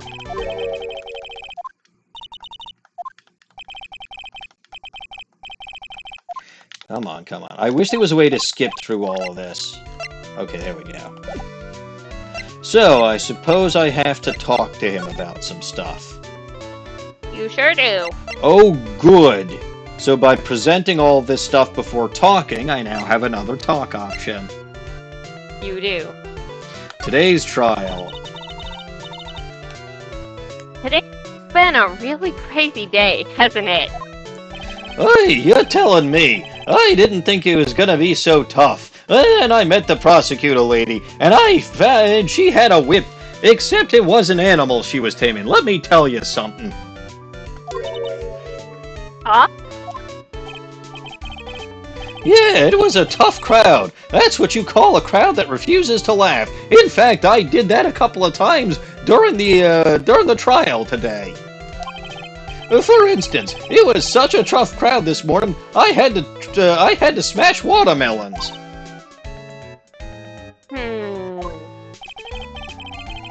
I told them all a great story and even greater jokes, but no one busted out laughing. You even used the same no shoes, no shirt, no service joke. I love that joke. Exactly. How can you not laugh at stunning comedy like that? By the way, I love how his cap has the same expression as his mouth. Right? Like the expression on his hat. His hat's mouth is the same as his actual mouth. I don't know how he does that, but it's clever. What did you witness? Are you 100% sure about your testimony today? I saw what I saw. I swear. That creep just... Flew through the air? It wasn't exactly flying, per se. It was more like floating. The silhouette of his face made me positive it was that fucker. I don't see a Cyclops. He must be telling the truth. If we must...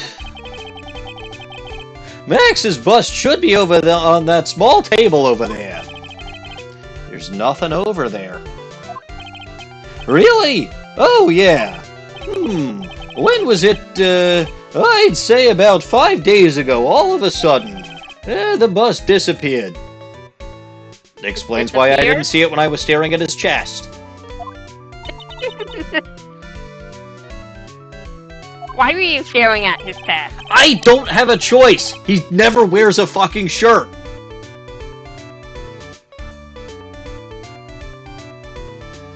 Anyway, if you want to see... Yeah, but that doesn't mean you have to stare. Okay, I'm not staring. I'm just noticing. Which, again, I can't help because not wearing a shirt.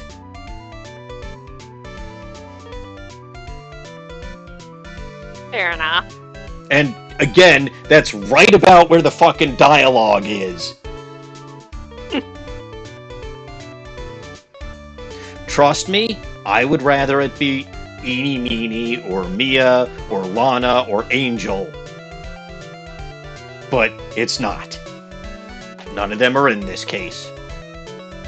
If you want to see it, there's a photo on the bulletin board over there. Max just had to put the picture up. Hey, this sure is a thing. Nick, I want someone to make a bust of me. I am biting my lip. Sure, as long as I'm not paying for it.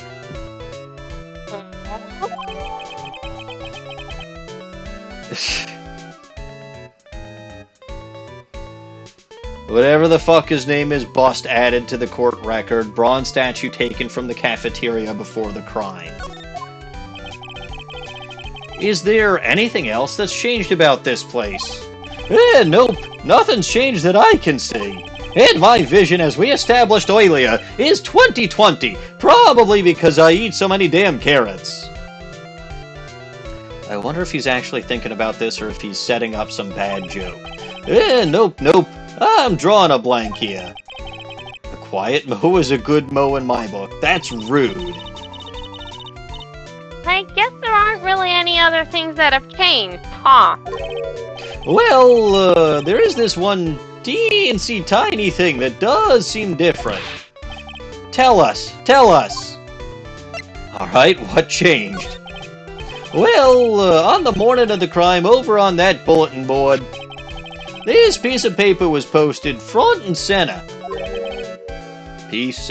I knew the fucking bulletin board must have had something important about it. Dawning, I was right. I know you were. Piece of paper.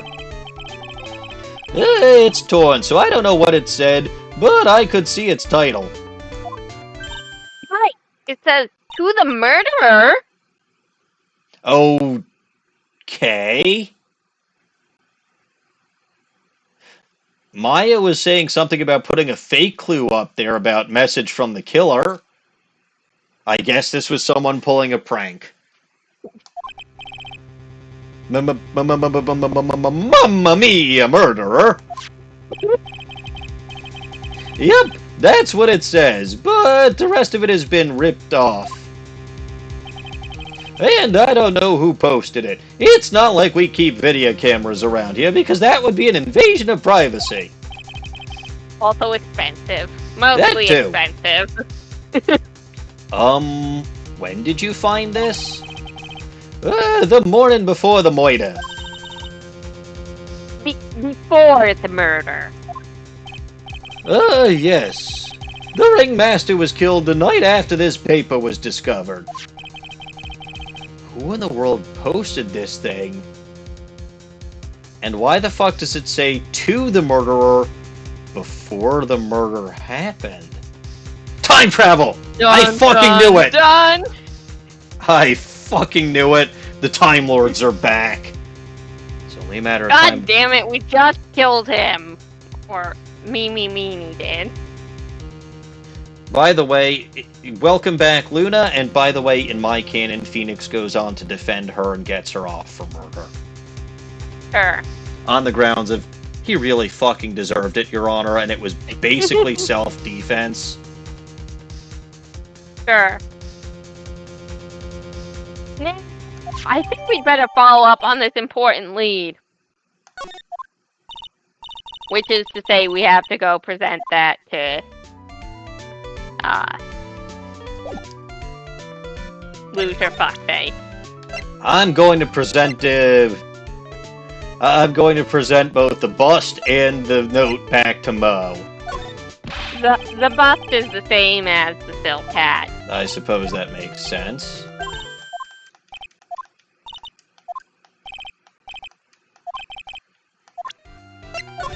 Alright, the note. The morning of the moiter, this was posted up on the bulletin board. That's around when whatever the fuck his name is clonked Ben over the head. And again, I'm still pretty sure it was actually Trillo that he clonked over the head, considering Ben doesn't have any stitches, and that glass really could have cut him up if he actually hit him on the head. Sorry I hadn't remembered it until just now. It was torn down before anyone really paid attention to it. So you don't know what was written on it, do you? Unfortunately I don't. But I betcha they would know. Who are they? Whatever the fuck his name is and the other loser, the dummy guy. They were here before me that morning. Alright, you have completed the Mo interaction. Huzzah! Let's move back to the big top. Let's move back to the circus entrance. Ah! Guess what I can present to you? I don't think Ben has a reaction to it. But Mo literally said either of them should work. Uh-huh, and he said wrong. Well, I'll present to him the bust.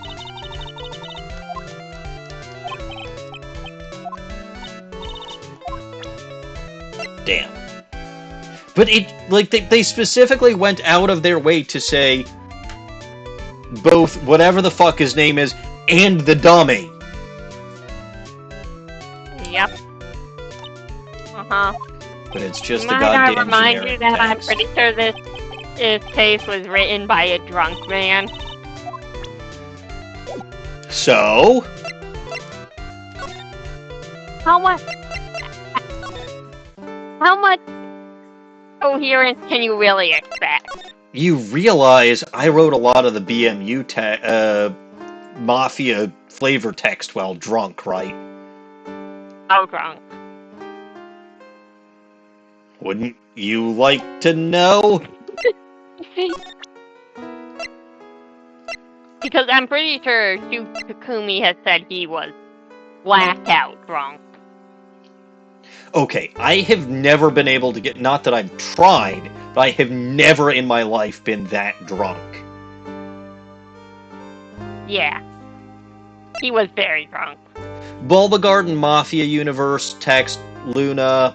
For a long time, I was a War Room staff member on the Bulba Garden forums, and I helped create a interwoven Mafia universe on par with the MCU, and in my opinion, much better than the MCU, because the MCU's been shit for a very long time. And by a very long time, I mean it got asininely bloated after the first Avengers movie. Anyway, I'm going to present... You used to write introductions for new staffers, and then even after you were not War Room staff anymore, and then you didn't write an introduction for me. I wrote my own introduction! You didn't write an introduction for a little goblin who became a War Room staffer. I'm pretty sure I stopped writing introductions for War Room staffers well before you became... I know, I'm pretty sure the last one you wrote was for EPFG, Eternal Poke Fangirl, her. Yeah, and I think that was because I was still a forum admin or something at the time. And I am no longer a staff member on the forums in any capacity. Anyway, I'm going to present his bust to him. I don't... Really? Nothing? But yeah, you can see how I can't help but notice that he does not actually have a bust, even if I'm not specifically staring, because of the fact that he is literally not wearing a shirt. Alright, fine. Let's present him with that piece of paper. Do you know anything about this note? The morning of the murder, it was posted on the wall in the cafeteria. I do know all about that note. When I read it, my heart certainly skipped a beat. Your heart skipped a beat? It could have skipped a few more, you suppose. I suppose. While I was enjoying my morning tea, the ringmaster and company entered the room. And company? Oh, I guess it wasn't really a company. It was just the ringmaster and his daughter. When the ringmaster read the note, he turned an incredible bright red. All of a sudden, he tore it off the wall and shoved it into the pocket of his tail. Oh, so that paper that was in his tailcoat actually was important, wasn't it? Really? Out of curiosity, what in the world was written on that thing?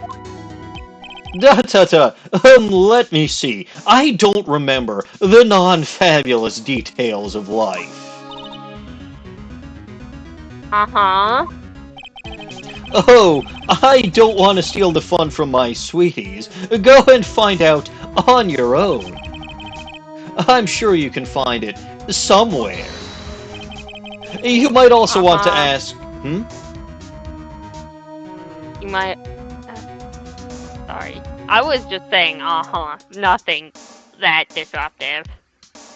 You might also want to ask, my sweetie pie, a princess. Go away. This isn't a country with a monarchy. The only princess in this series is, like... Hold on. 4 years old at this point? Huh. Dear Lord. I thought the 16-year-old was bad enough. Alright, well, ringmaster's room. And what I thought was a pocket square was apparently not a pocket square. Dawning, you can't blame me for thinking it was a pocket square. I never thought it was a pocket square. Well, you didn't know that pocket squares exist until I told you.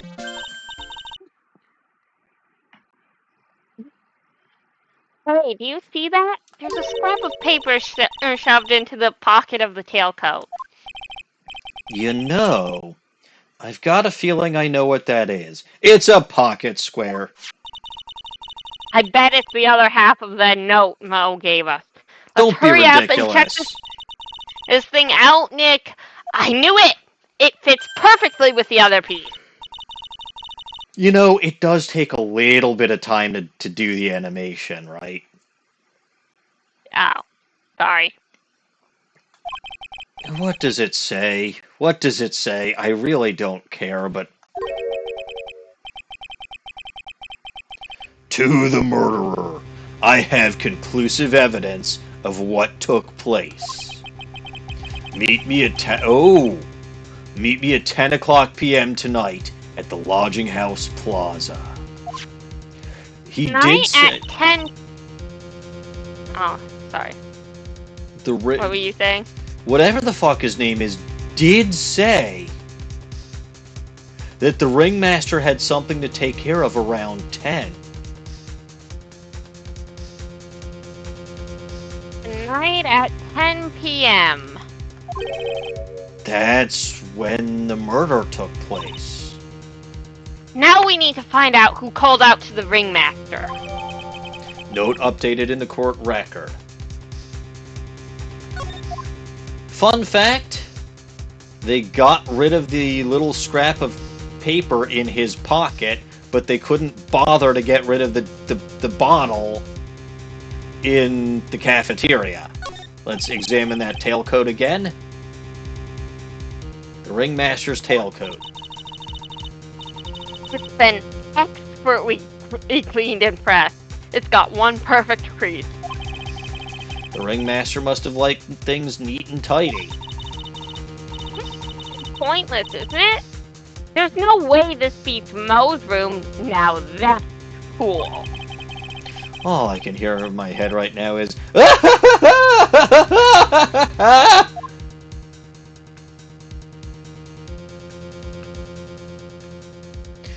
Alright, so...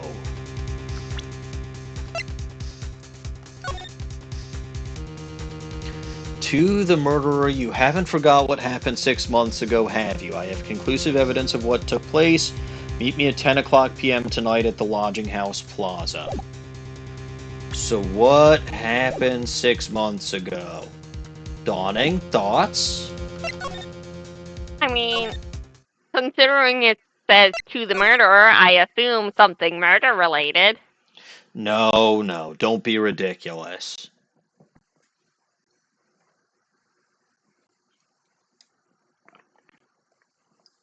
You know how I know there was no murder here 6 months ago?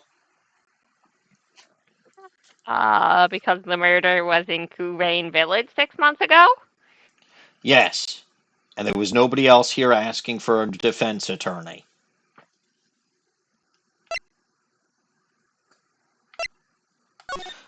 Well, I suppose we'll see. Alright. We're back in the cafeteria. Maybe that Mo fellow is still here. What?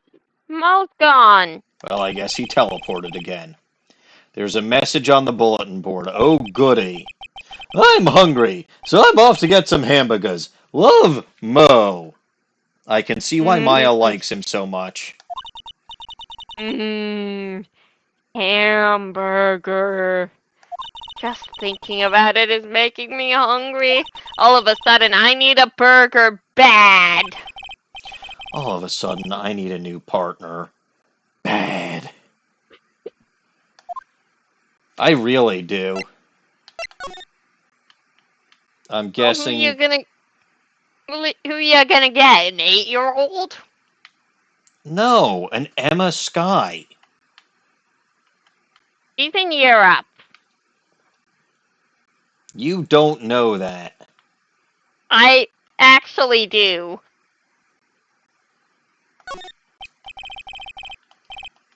No, you do not. Yes, I do, because I've played AA4. There is no AA4. This is a trilogy. And that trilogy got a sequel. That doesn't make any sense. Alright, so let's go back to the circus entrance then. Can I present the updated note to him? He doesn't react to anything. Why not? Like, again, specifically, he was called out as someone who would know information about this note. I don't know. Ridiculous person. Alright. Lodging house, can I finally go to act... Hi? You Gumshoe, I'm sure you did a good job as usual. Well, I am done with the investigation of the acrobat. Finally. But, with Ms. Von Kama... Uh-oh, something is beeping. It's a fucking bomb! Run! Beep. Run! Beep, beep, beep, beep, beep, beep, beep, beep. Nick, what is that? That beeping sound? It's a bomb. Let's get the fuck out of here.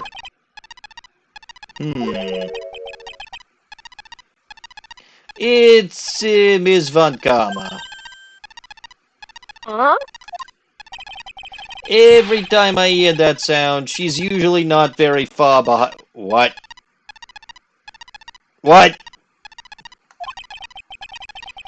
Some sort of... Oh, that's hilarious in light of what happened a couple weeks ago. If you don't mind, pal, I'm gonna go ahead and get out of here. Quick! See ya, pal! He runs away. Didn't know that Gumshoe could run that fast. So much for being a flatfoot. Never seen a grown man so afraid of a girl still in her teens. Well, let's go inside. It's freezing out here. The wind's as biting as... Ow! As biting as lashes from a whip! Oh ho! There happens to be one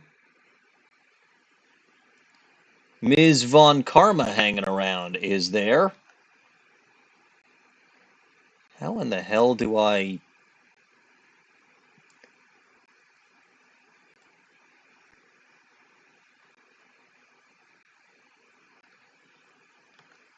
Whatever. That's never happened before, and I don't know why. Anyway.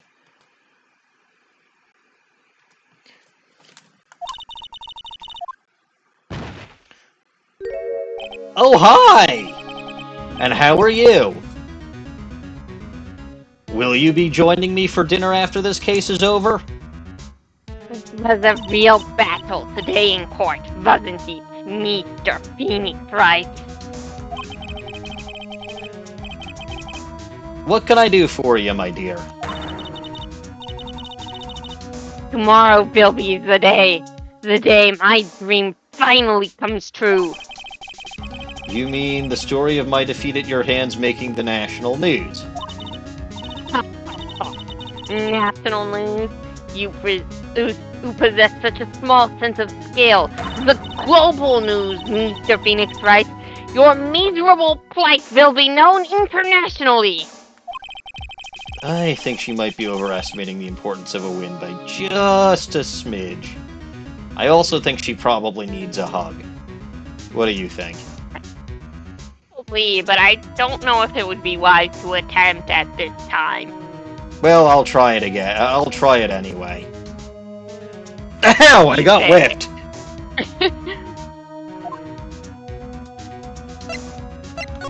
Examine? I wonder if I can examine stuff now that she's here. There's no examine tab, so I suspect not. No, it would have been really funny. Alas. Ooh, should I present to her the note? Yes. All she will do if you present her with anything is whip Maya. Really? I don't know why. This is the only case where she ever whipped Maya.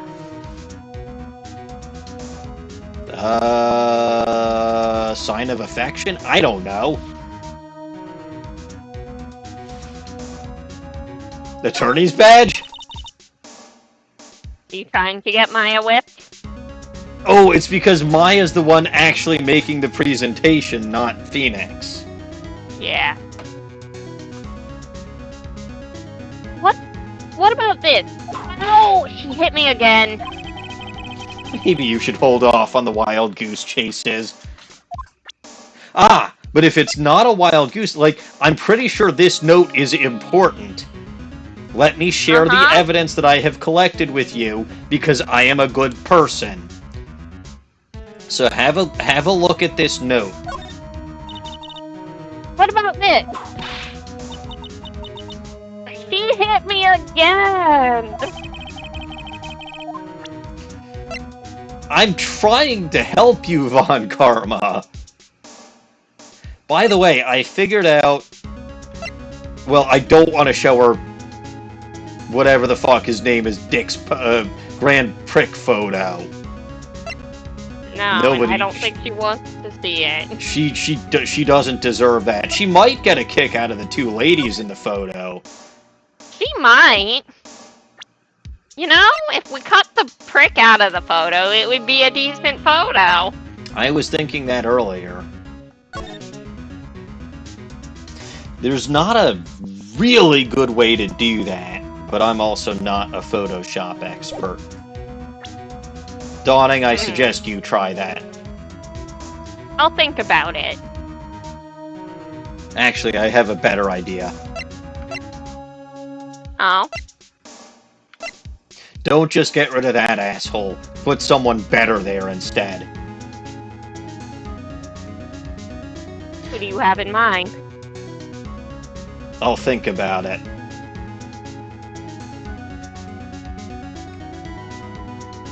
How do I get rid of that?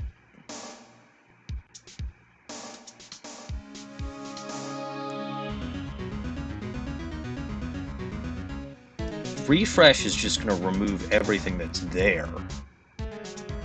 What's going on? can't. What's the problem? Do you not see... Oh yeah, and then Photoshop the blonde one to also be a redhead.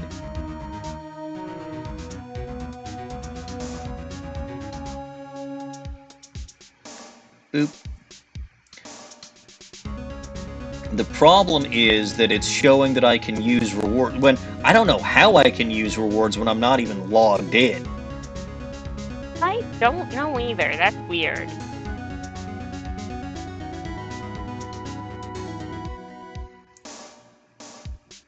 But yeah, no, we should also Photoshop the blonde one too, to be a redhead also. I suppose. Ignore that. I'm not going to use rewards against myself. I never do. Okay, so we've discovered that you won't accept any presentations and there's nothing to examine. So there's only one thing left to do here, isn't there? I assume she wants to know about the statue because that can explain how Mo thinks he saw what he saw. And the thing flew away, so I need to tell her about this crucial bit of evidence.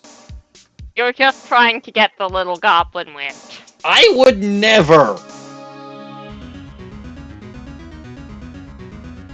What about this? Ow! I didn't actually present it. I assumed you did. That's what you get for assuming. She hit me again. Alright. So, what can I do for you, Ms. Von Karma? Tell me about tomorrow's trial.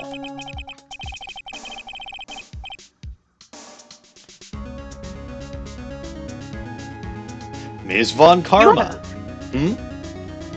I was gonna say you have the first line of this interaction. I know. On that. I'm looking at this line and I'm like, Ms. Von Karma, it appears you got your hands onto something big, huh? Would it happen to be Max's boss by any chance?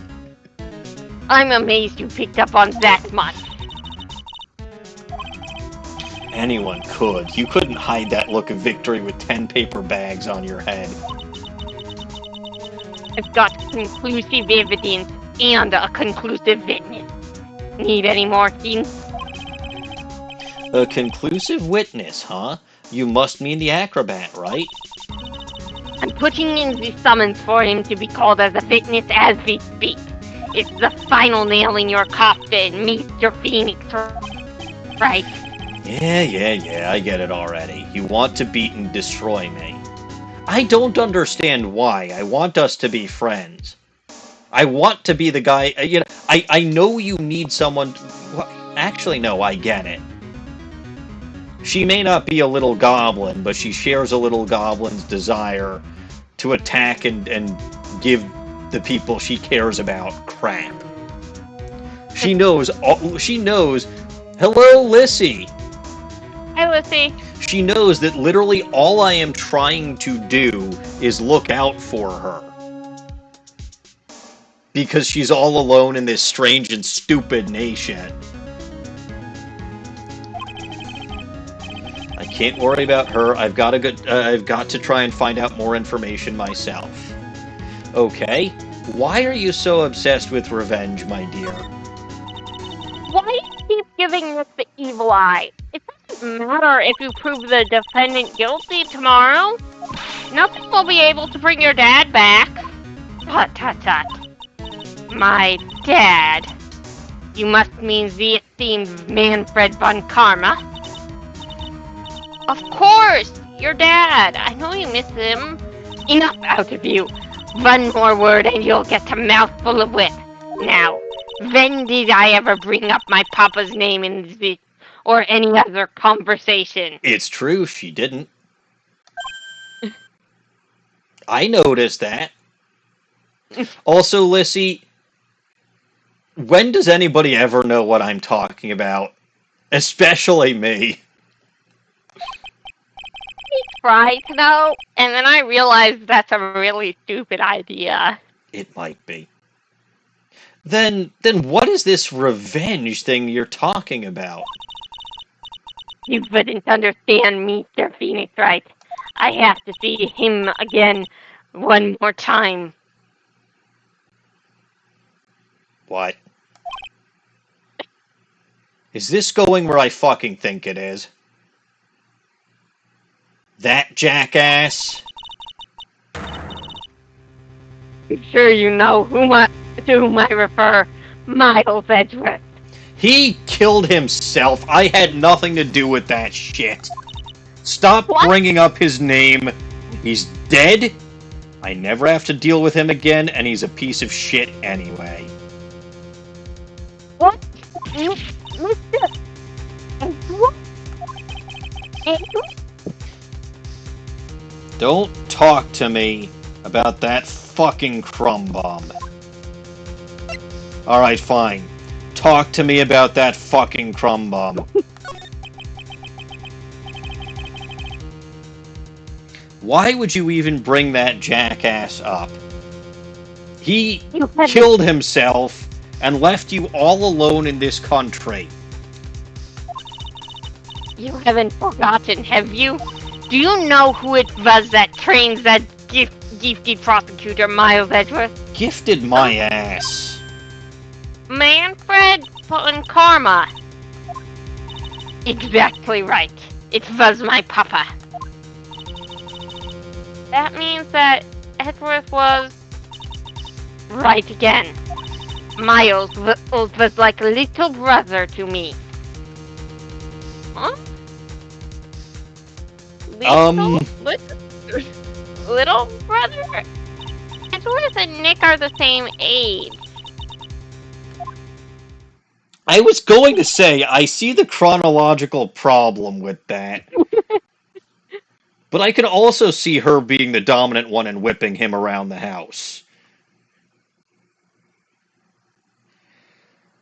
I take it we're going to get some exposition on this, whether I want to or not, so let's just get this fucking over with. It's not a jump scare this time, because I saw it coming. Shut the hell up, jackass. It's your fault he is gone. Hold on. Huh? We've still got the animation going on. Oh. Wait, a little after that case was over. No, it was several months after that case, and we had one more case after that. That he, quote-unquote, vanished.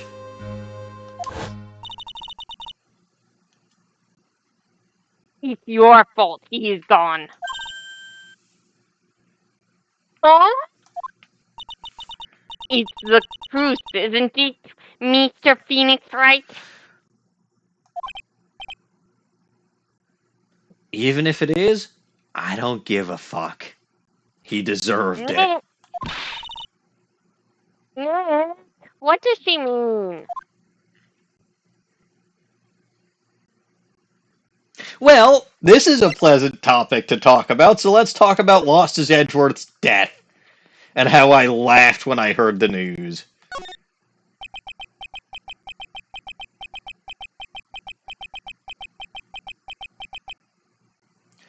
Lost as Edgeworth was never quite the same after that case. And then with the case after that one, which I bet you, by the way, that's not in your script that I say that. It actually is. It's underlined, marked as changed from something else. Yeah, must be, because Rise from the Ashes didn't exist when this first came out. So yeah, no. It's good that they updated this. They didn't update the flashback bit, but apparently they updated this. Lost as Edgeworth was never quite the same after that case. And then with the case after that one,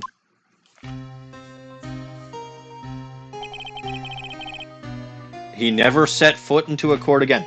Good! Good!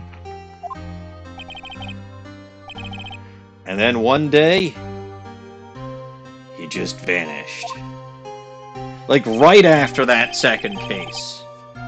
All he left was a simple note at the prosecutor's office. Oh! Is this a note what Superman found? Yes, it is. Prosecutor Miles Edgeworth chooses death. Well, you see, he chose it. I had jack shit to do with it. Well, I'm glad you'll be able to hang out more often here, Lissy.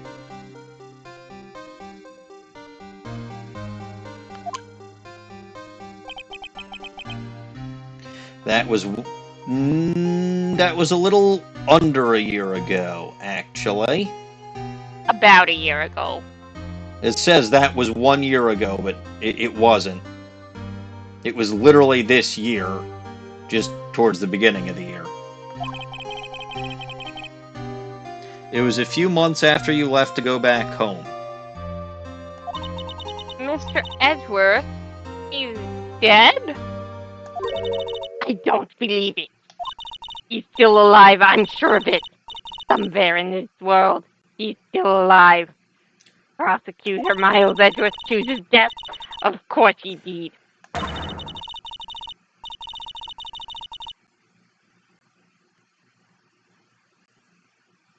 You ruined his reputation as a prosecutor. You effectively killed the prosecutor in him.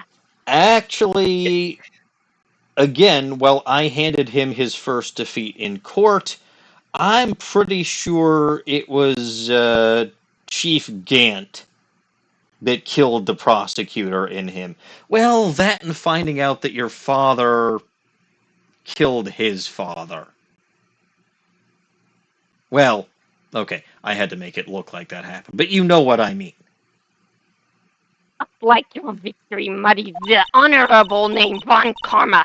I'm going to find him, and then I am going to teach him his rightful place is with my own two hands. Oh, so she wants to find him again to beat the shit out of him. Yes.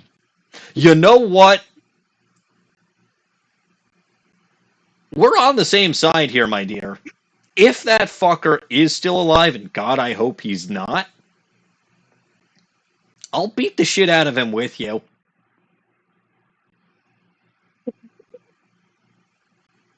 And then we can go out to dinner afterward. And laugh.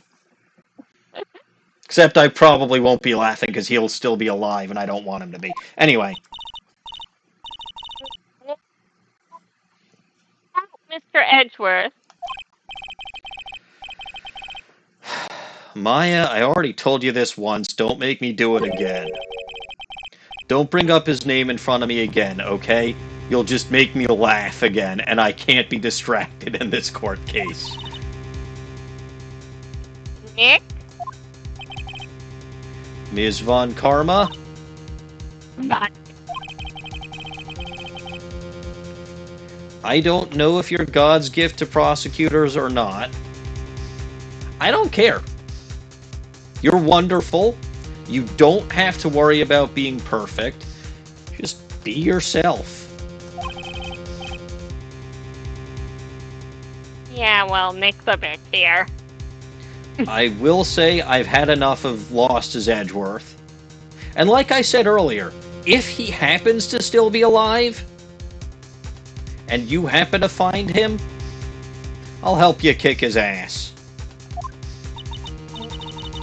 What in the world happened?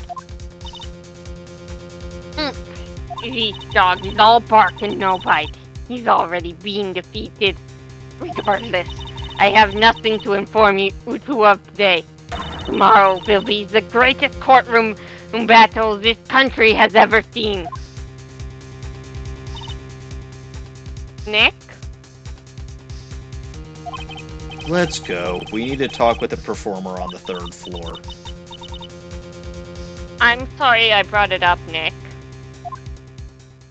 Look, it's probably the one point of contention between me and Ms. Von Karma. I can finally go to Acro's room. Ah, you must be You're in a wheelchair. That's his line.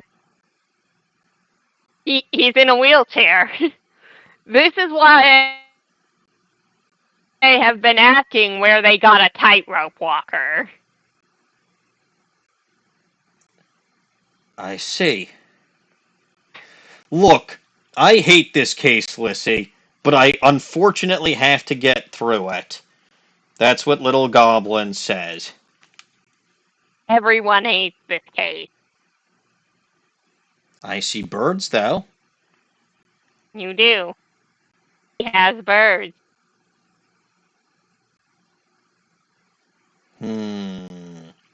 One of them is sort of like a cockatiel.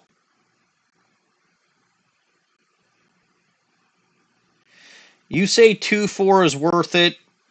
Dawning says that's Goose's favorite case. I say if what Ms. Von Karma says is true, and it turns out Losses Edgeworth isn't dead, I will be furious.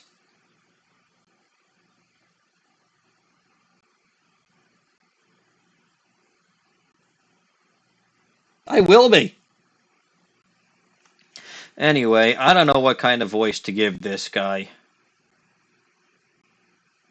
Well, you'll figure it out.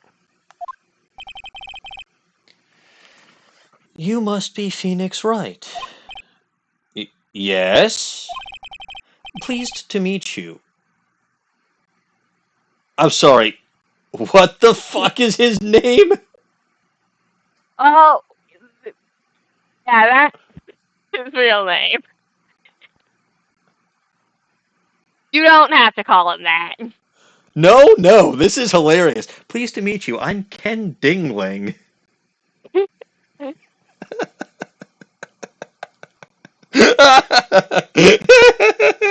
Oh my god. Well, Dingling could be like dangling if he was an acrobat.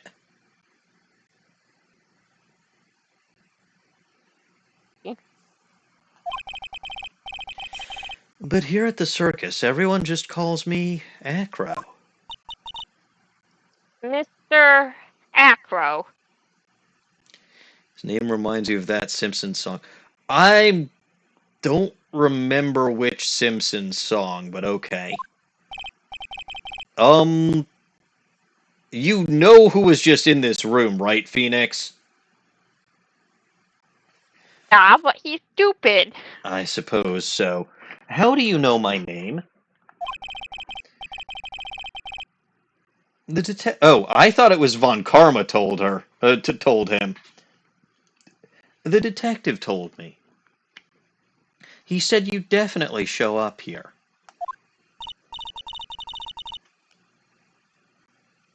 Bro, you're a member of the circus as well? That's right. I mainly Aha! Tightrope! See? Sure, but are you gonna put a wheelchair-bound guy on a tightrope? But he knows how to work them. He's in a wheelchair. He can't walk a tightrope because he can't fucking walk. He can roll a tightrope. I think that might be a different skill set. Anyway, this explains why everything in this room is about upper body strength. That's right, I mainly performed on the tightrope or the flying trapeze. But nowadays, all I perform is in my wheelchair. Examine. Is there anything new to examine here? Stonepiling calendar. Alright, well, I'll examine everything anyway. You can see the big top from the window. Yes. The hoop.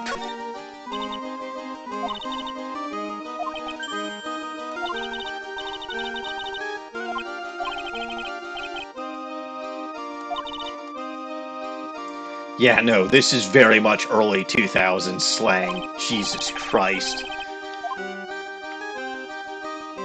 So not even the bed gets something new.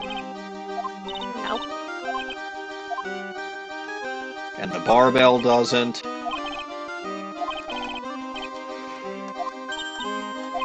And yeah, apparently Maya lifts. That's something that we found out. And we also know that Nick's not into muscle women, which I don't know why not. Yeah, I don't either. Well, now I know what you're into. I feel like I've said this before. You might have. Alright. The calendar.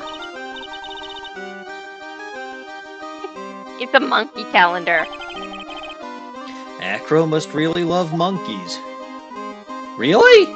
He doesn't comment on that? No, he doesn't comment on either of them. But apparently the dialogue is new. Yeah, I don't get it, but okay. Because that seemed like it was almost the same as it was before. Anyway, the junk pile. Ew, it's a huge pile of trash.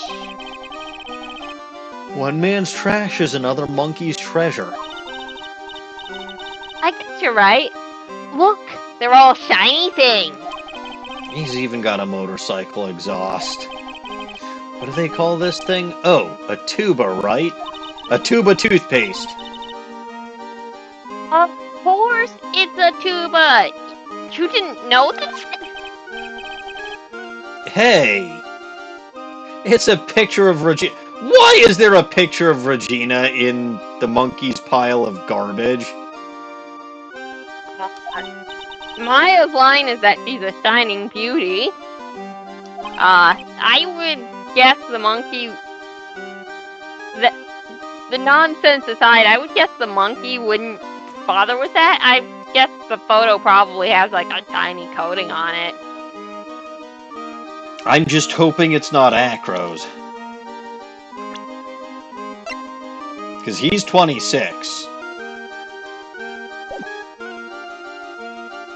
Yeah, it's not Crows, I don't believe. If I remember right. Again, I really fucking hope not, because we've got enough shit going on in this goddamn case already. Alright, sir. Let me present you with my attorney's badge, as I normally do when I meet someone new.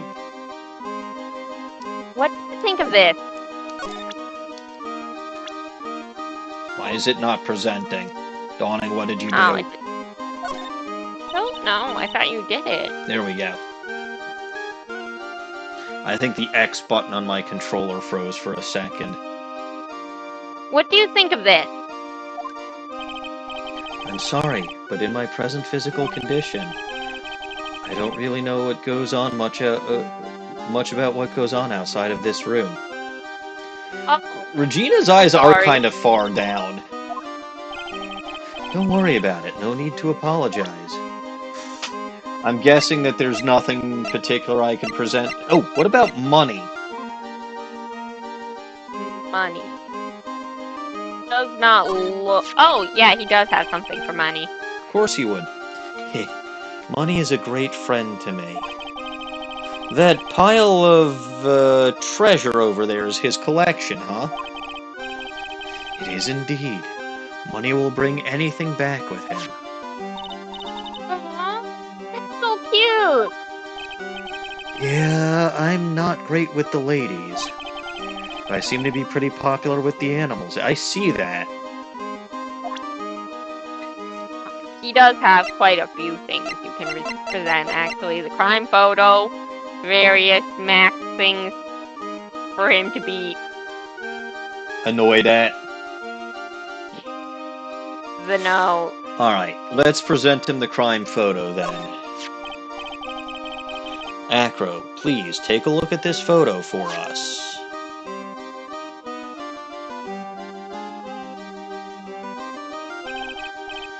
No problem. This is how it ended for him. Such a shame. He seems awfully calm, but his eyes have a look of sorrow and profound pain. If my legs weren't like this, I would have been able to prevent this from happening. That's an absolute certainty. Interesting. Acro? Alright, present the silly silk hat.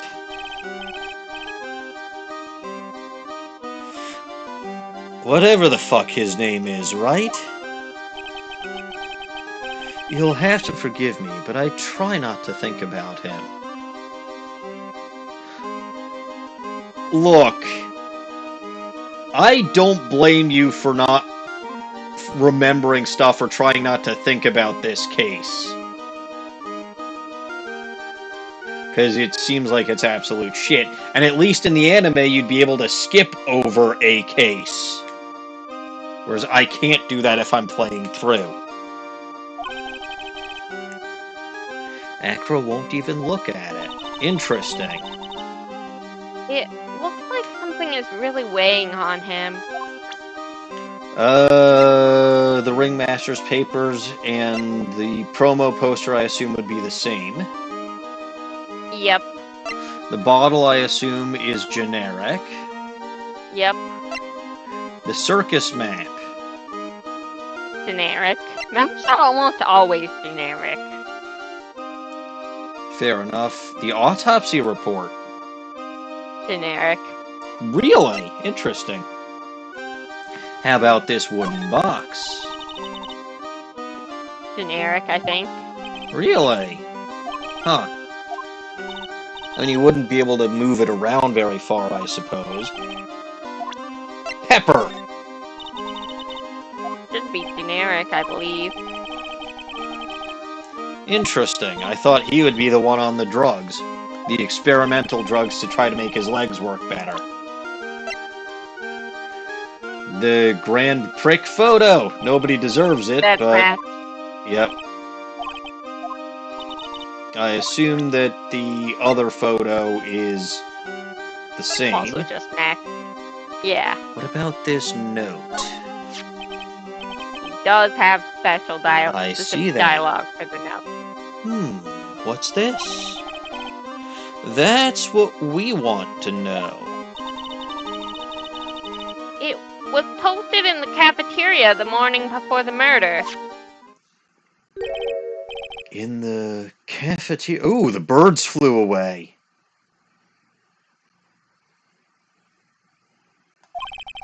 What happened?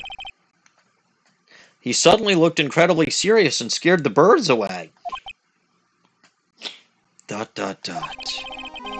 it's got something to do with her, then you should go straight to the source. Her? My line.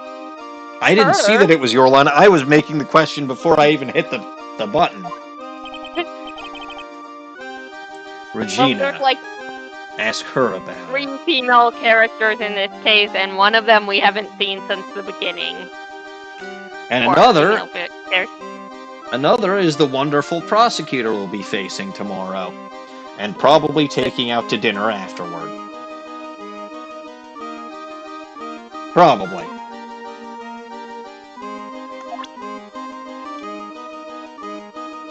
None of the profiles? Matt, Ben, Franziska, Regina, Russell, Mo, Acro. Oh, good. Let's present. You want to know about whatever the fuck his name is? Well, his colleagues in the circus all seem to hate him. What about you, Acro? I've got my issues with him as well. He just also happens to have a diamond shining in... What? Diamond shining in his soul. Dawning? Snack? Snack? Would that kill him? I hope it would kill him. Yeah, go eat his soul.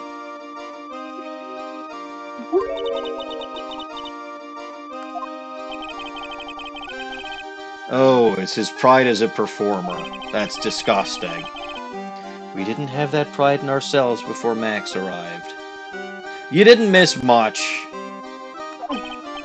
Honestly, I think he brought something wonderful to the circus when he came. Also something awful, but you know, yes, well, Acro. To be fair, Ben was probably here beforehand, so I don't think whatever the fuck his name is specifically brought that shit in.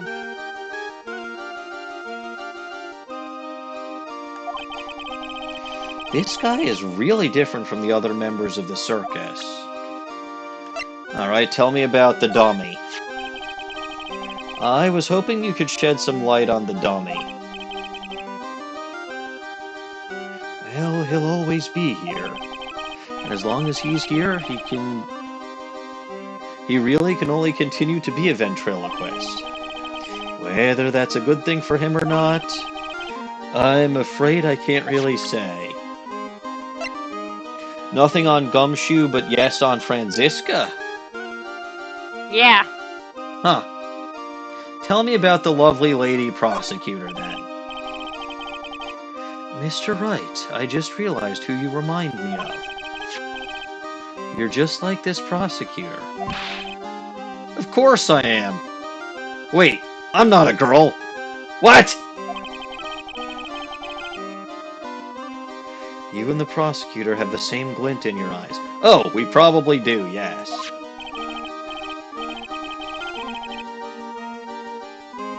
Phoenix, shush, it's a compliment. Yes, Yeah, exactly. Exactly, Acro. There's no need for him to be so hostile about it. You two may view things from very different perspectives, for now.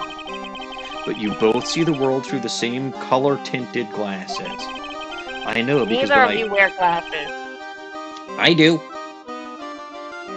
Neither of the characters wear glasses. True. I know because when I look at people, their eyes are the only things I can believe in. Nick and Von Karma, huh? Ms. Von Karma, not the older guy who's dead.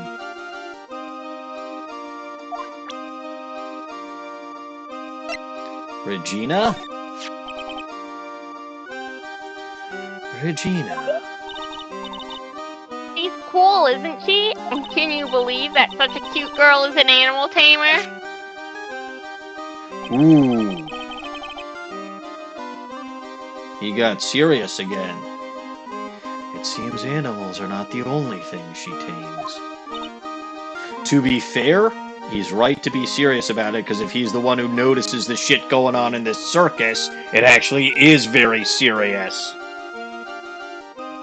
Did you, huh? I did not. You were Okay. talking. Huh? Whatever the fuck his name is, the ringmaster, the dummy, she's got them all under her thumb.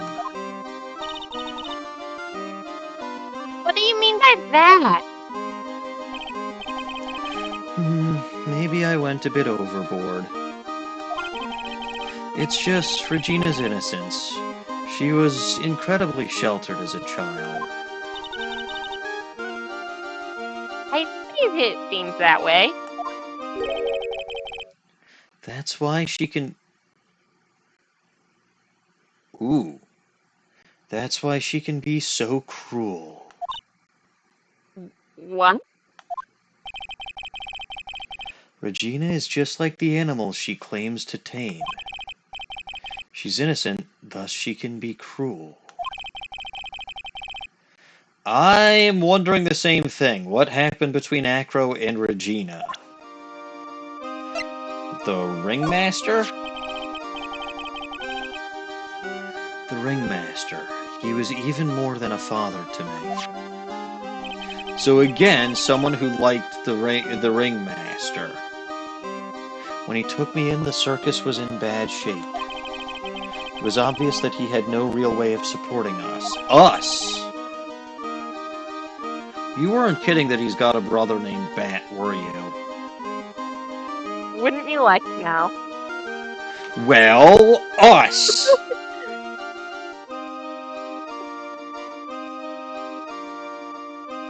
I really don't have to make anything up to make this game sound insane, and you really need to get used to that fact. No, you said that the Blue Badger committed the crime in Rise from the Ashes, and you were wrong. I didn't ask to make that up, but I thought it was funny. Uh-huh. It would have been a funnier conclusion. But then I don't know if Lana would have gotten off the hook. Anyway, so who does he mean by us? And then my question is, what happened to him? Well, alright, well, good night, Luna. I hopefully won't be going on for too much longer. Dawning, how much longer is the investigation? Very big top, cafeteria, Jesus Christ, visitor's room, Mo's room. Those are probably on. Oh no, they are. The fucker. How long is? You're in a lot of areas, but I don't know how long the areas will take. Given that it's me, they'll probably take a while, so why don't we finish off with Acro and we'll call it a night. Okay. I would think Little Goblin. I would think Little Goblin would be more thankful that I'm actually trying to stick to my stream end time. No, I'm glad. That sounds good. Okay. Is that why you started with acrobatics? Back then, I was only 9 years old. I begged the ringmaster to let me try, and he finally gave in. Having a kid in the circus was probably the last thing in the world that he wanted. So, you know what? I was going to say, how did Regina end up in the act? But whatever. I just wanted to be helpful so I could help the ringmaster. That's such a nice story. Mo? The ringmaster really believed in Mo. 100%. What will happen to the circus now that the ringmaster is gone? The beginnings of the Lawrence Curls era, I suppose. I wonder if it's really alright to let Mo run the show. It probably isn't. Mr. Wright, you don't know much about Mo, I suspect. You can see right through me. Oh, no. You can't let him get you like that. You're an attorney. And then you can present his own profile. Of course. I can't believe what happened to the ringmaster. Such a wonderful man. What a pity. What does that have to do with you? Unless you did it. Aha! He's the murderer. What's his motive? How'd he do it? I don't know, and I don't know. Look, then you are jumping to a conclusion. I was right about Eeny Meeny, wasn't I? When did you jump to that conclusion? Pretty fucking early on. Like, I want to say that I jumped to that conclusion at the very beginning of my second stream of this game, which was, like, right after the goddamn murder and before I started much of the investigation. That's possible. Also, okay, but... the Blue Badger is innocent, and y'all are just silly for disliking the Blue Badger. Anyway, such a wonderful man. What a pity. I have no clue what to do with my life now. I'm sorry. I'm sorry. I didn't kill him. This circus meant everything to me. But don't worry about me. There are still things I have left to do in this world. Interesting.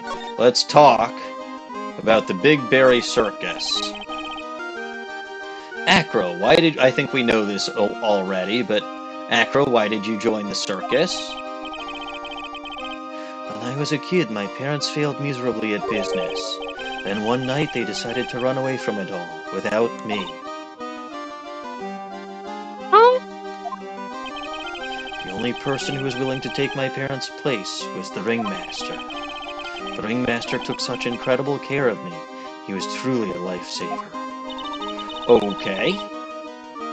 It seems like the ringmaster was truly a saint, except for the part about letting his 16-year-old daughter marry a grown adult. How is this one of the creator's favorite cases? It's god-awful. He was. That's why I decided to do something very important. I decided I would devote my entire life to finding a way to repay him. Okay, there potentially goes my theory about him wanting to kill the ringmaster.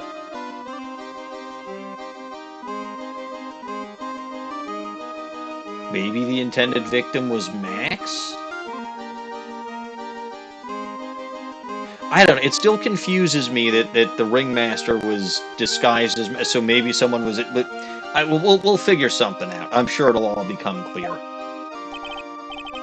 And now, look how someone repaid him for all the good in his life. It is such a shame. Sometimes I think that he was almost too kind. Perhaps he was too kind to his performers.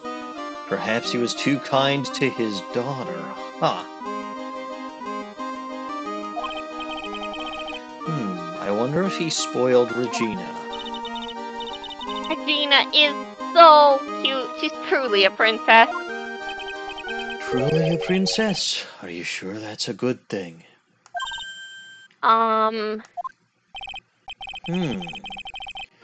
Do I detect a hint of a grudge against Regina? Alright, tell me about the wheelchair. I'm sorry to ask, but why are you in a wheelchair? The nerves in my legs were badly damaged. And you can't walk now? I can't even stand now. And since I live on the 3rd floor, I can't even leave this building by myself. So where were you the last time we were in your room? And why didn't they relocate you down to the ground floor? Like, surely you and Mo could have switched places. You weren't that clever. That's awful. The accident happened during an acrobatics session, right?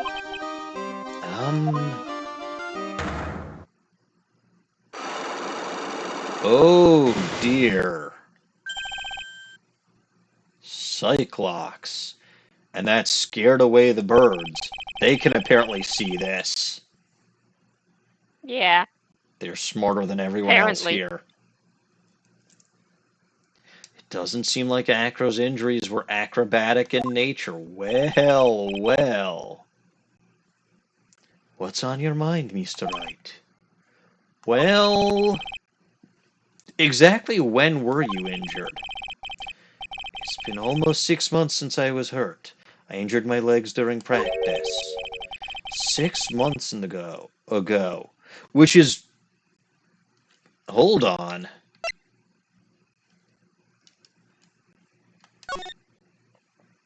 Yeah, that's the same thing as this fucking note says. The locks are very detailed. So I wonder, and it's probably not a coincidence, 6 months ago he was injured, and 6 months ago there was apparently some kind of possible murder. They must be related. Maybe someone's talking about murdering this guy's legs. I don't know. We'll figure it out. What happened? I stopped by yesterday and noticed that you weren't in your room. I was at the hospital all day yesterday. Ah, you went there for rehabilitation. What about the murder? Of course I knew about it. I spoke with the police before they allowed me to go to the hospital. Before I got the call from the prosecutor, I was convinced that it was all a dream. Huh? I just couldn't believe it when I saw what I saw. What you saw? Geez, that sounded really ominous. Gee! The prosecutor said she had a decisive witness. It probably isn't very good for you, Phoenix. So tell me about what you witnessed. What did you see, Acro? That night, I was in bed sleeping when I heard a huge sound coming from below my window. scene of the crime was right below your window.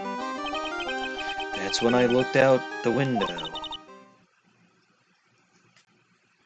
What did you see?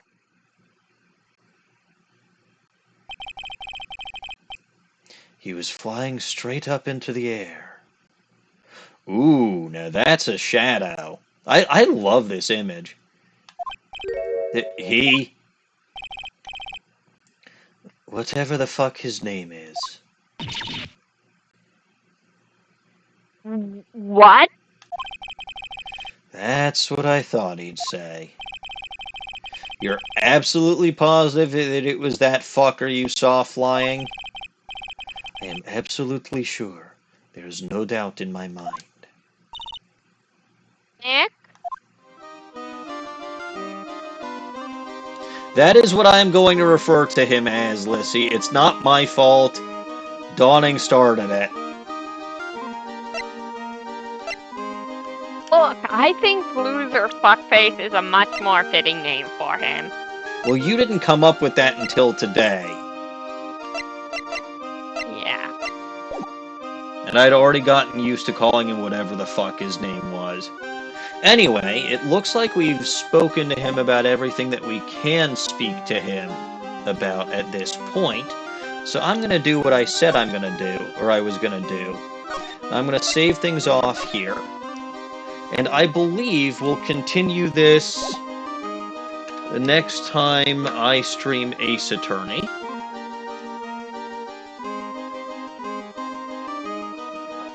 So, while we're at it, let's talk about my stream schedule. If you only caught part of the stream, you can of course always watch all of my content on my YouTube channel there. I post the mostly unedited streams on my YouTube channel. The only thing is I tend to cut out a little bit of the beginning so that you're not sitting through 30 seconds to a minute of just my BRB screen right at the start. But the stream content itself is usually unedited unless some really bad shit happens during a stream. Regardless, if you want to catch me live and you're watching this on YouTube, you can catch me live on my Twitch channel here. However, well, normally I go live every Monday and Wednesday evening at 8:30 p.m. United States Eastern Time. I will not be streaming this upcoming Wednesday, as it is Rosh Hashanah, which is Jewish New Year's. Dawning, wish me Happy New Year. Happy New Year. Thank you. Because of Jewish holiday season, I will have a limited streaming schedule for the remainder of this month. Next week should be relatively normal, so it will be Ace Attorney 2 on Monday, and then Tears of the Kingdom on Wednesday. The following week, I will only be streaming on Monday again, and in that case, I will stream Tears of the Kingdom.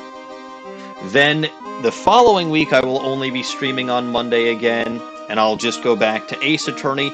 After that, everything should be back to normal, and thank you, Lissy, for the New Year's wishes.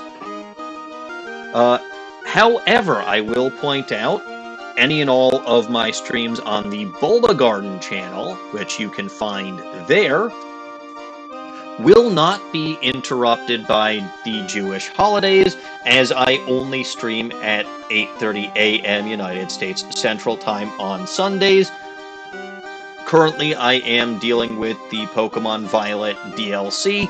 I most likely will finish up with the... Well, I finished up with the Indigo Disc last time. There's still apparently some legendary Pokemon I can hunt for, and the epilogue that I will have to deal with at some point, but I'll likely do that as a series, even if it just becomes Terror Raid battles and or shiny hunting through the end of October, just because I don't want to start a new series while I'm dealing with the Jewish holidays and everything goes all hectic. You can also catch DawningWinds over there on Saturday evenings with Sketching Saturdays, where she does But not this week. because you've got your play, correct? Yes, and also not next week. Damn, I'm taking 3 weeks in a row off because I didn't get home till stupid last night. Yes. Saturday night. Yeah, so do keep in mind you can usually catch Dawning there on Saturday nights, but not for the next 2 weeks. You can also catch a bunch of other good streamers on that channel, including Archaic, Dapper Cody, and the Caps fan. I believe, like I've been saying, Abby will be joining us again shortly as well. Possibly Snowy too. Time will tell. All this having been said, let's see. Yeah, all this having been said, I believe that's going to do it for me for this evening, and unfortunately for this week. So, as always, I am Maniacal Engineer, and I'm never going to give you up, never going to let you down. Thank you all for watching, and God bless this mess. Good night.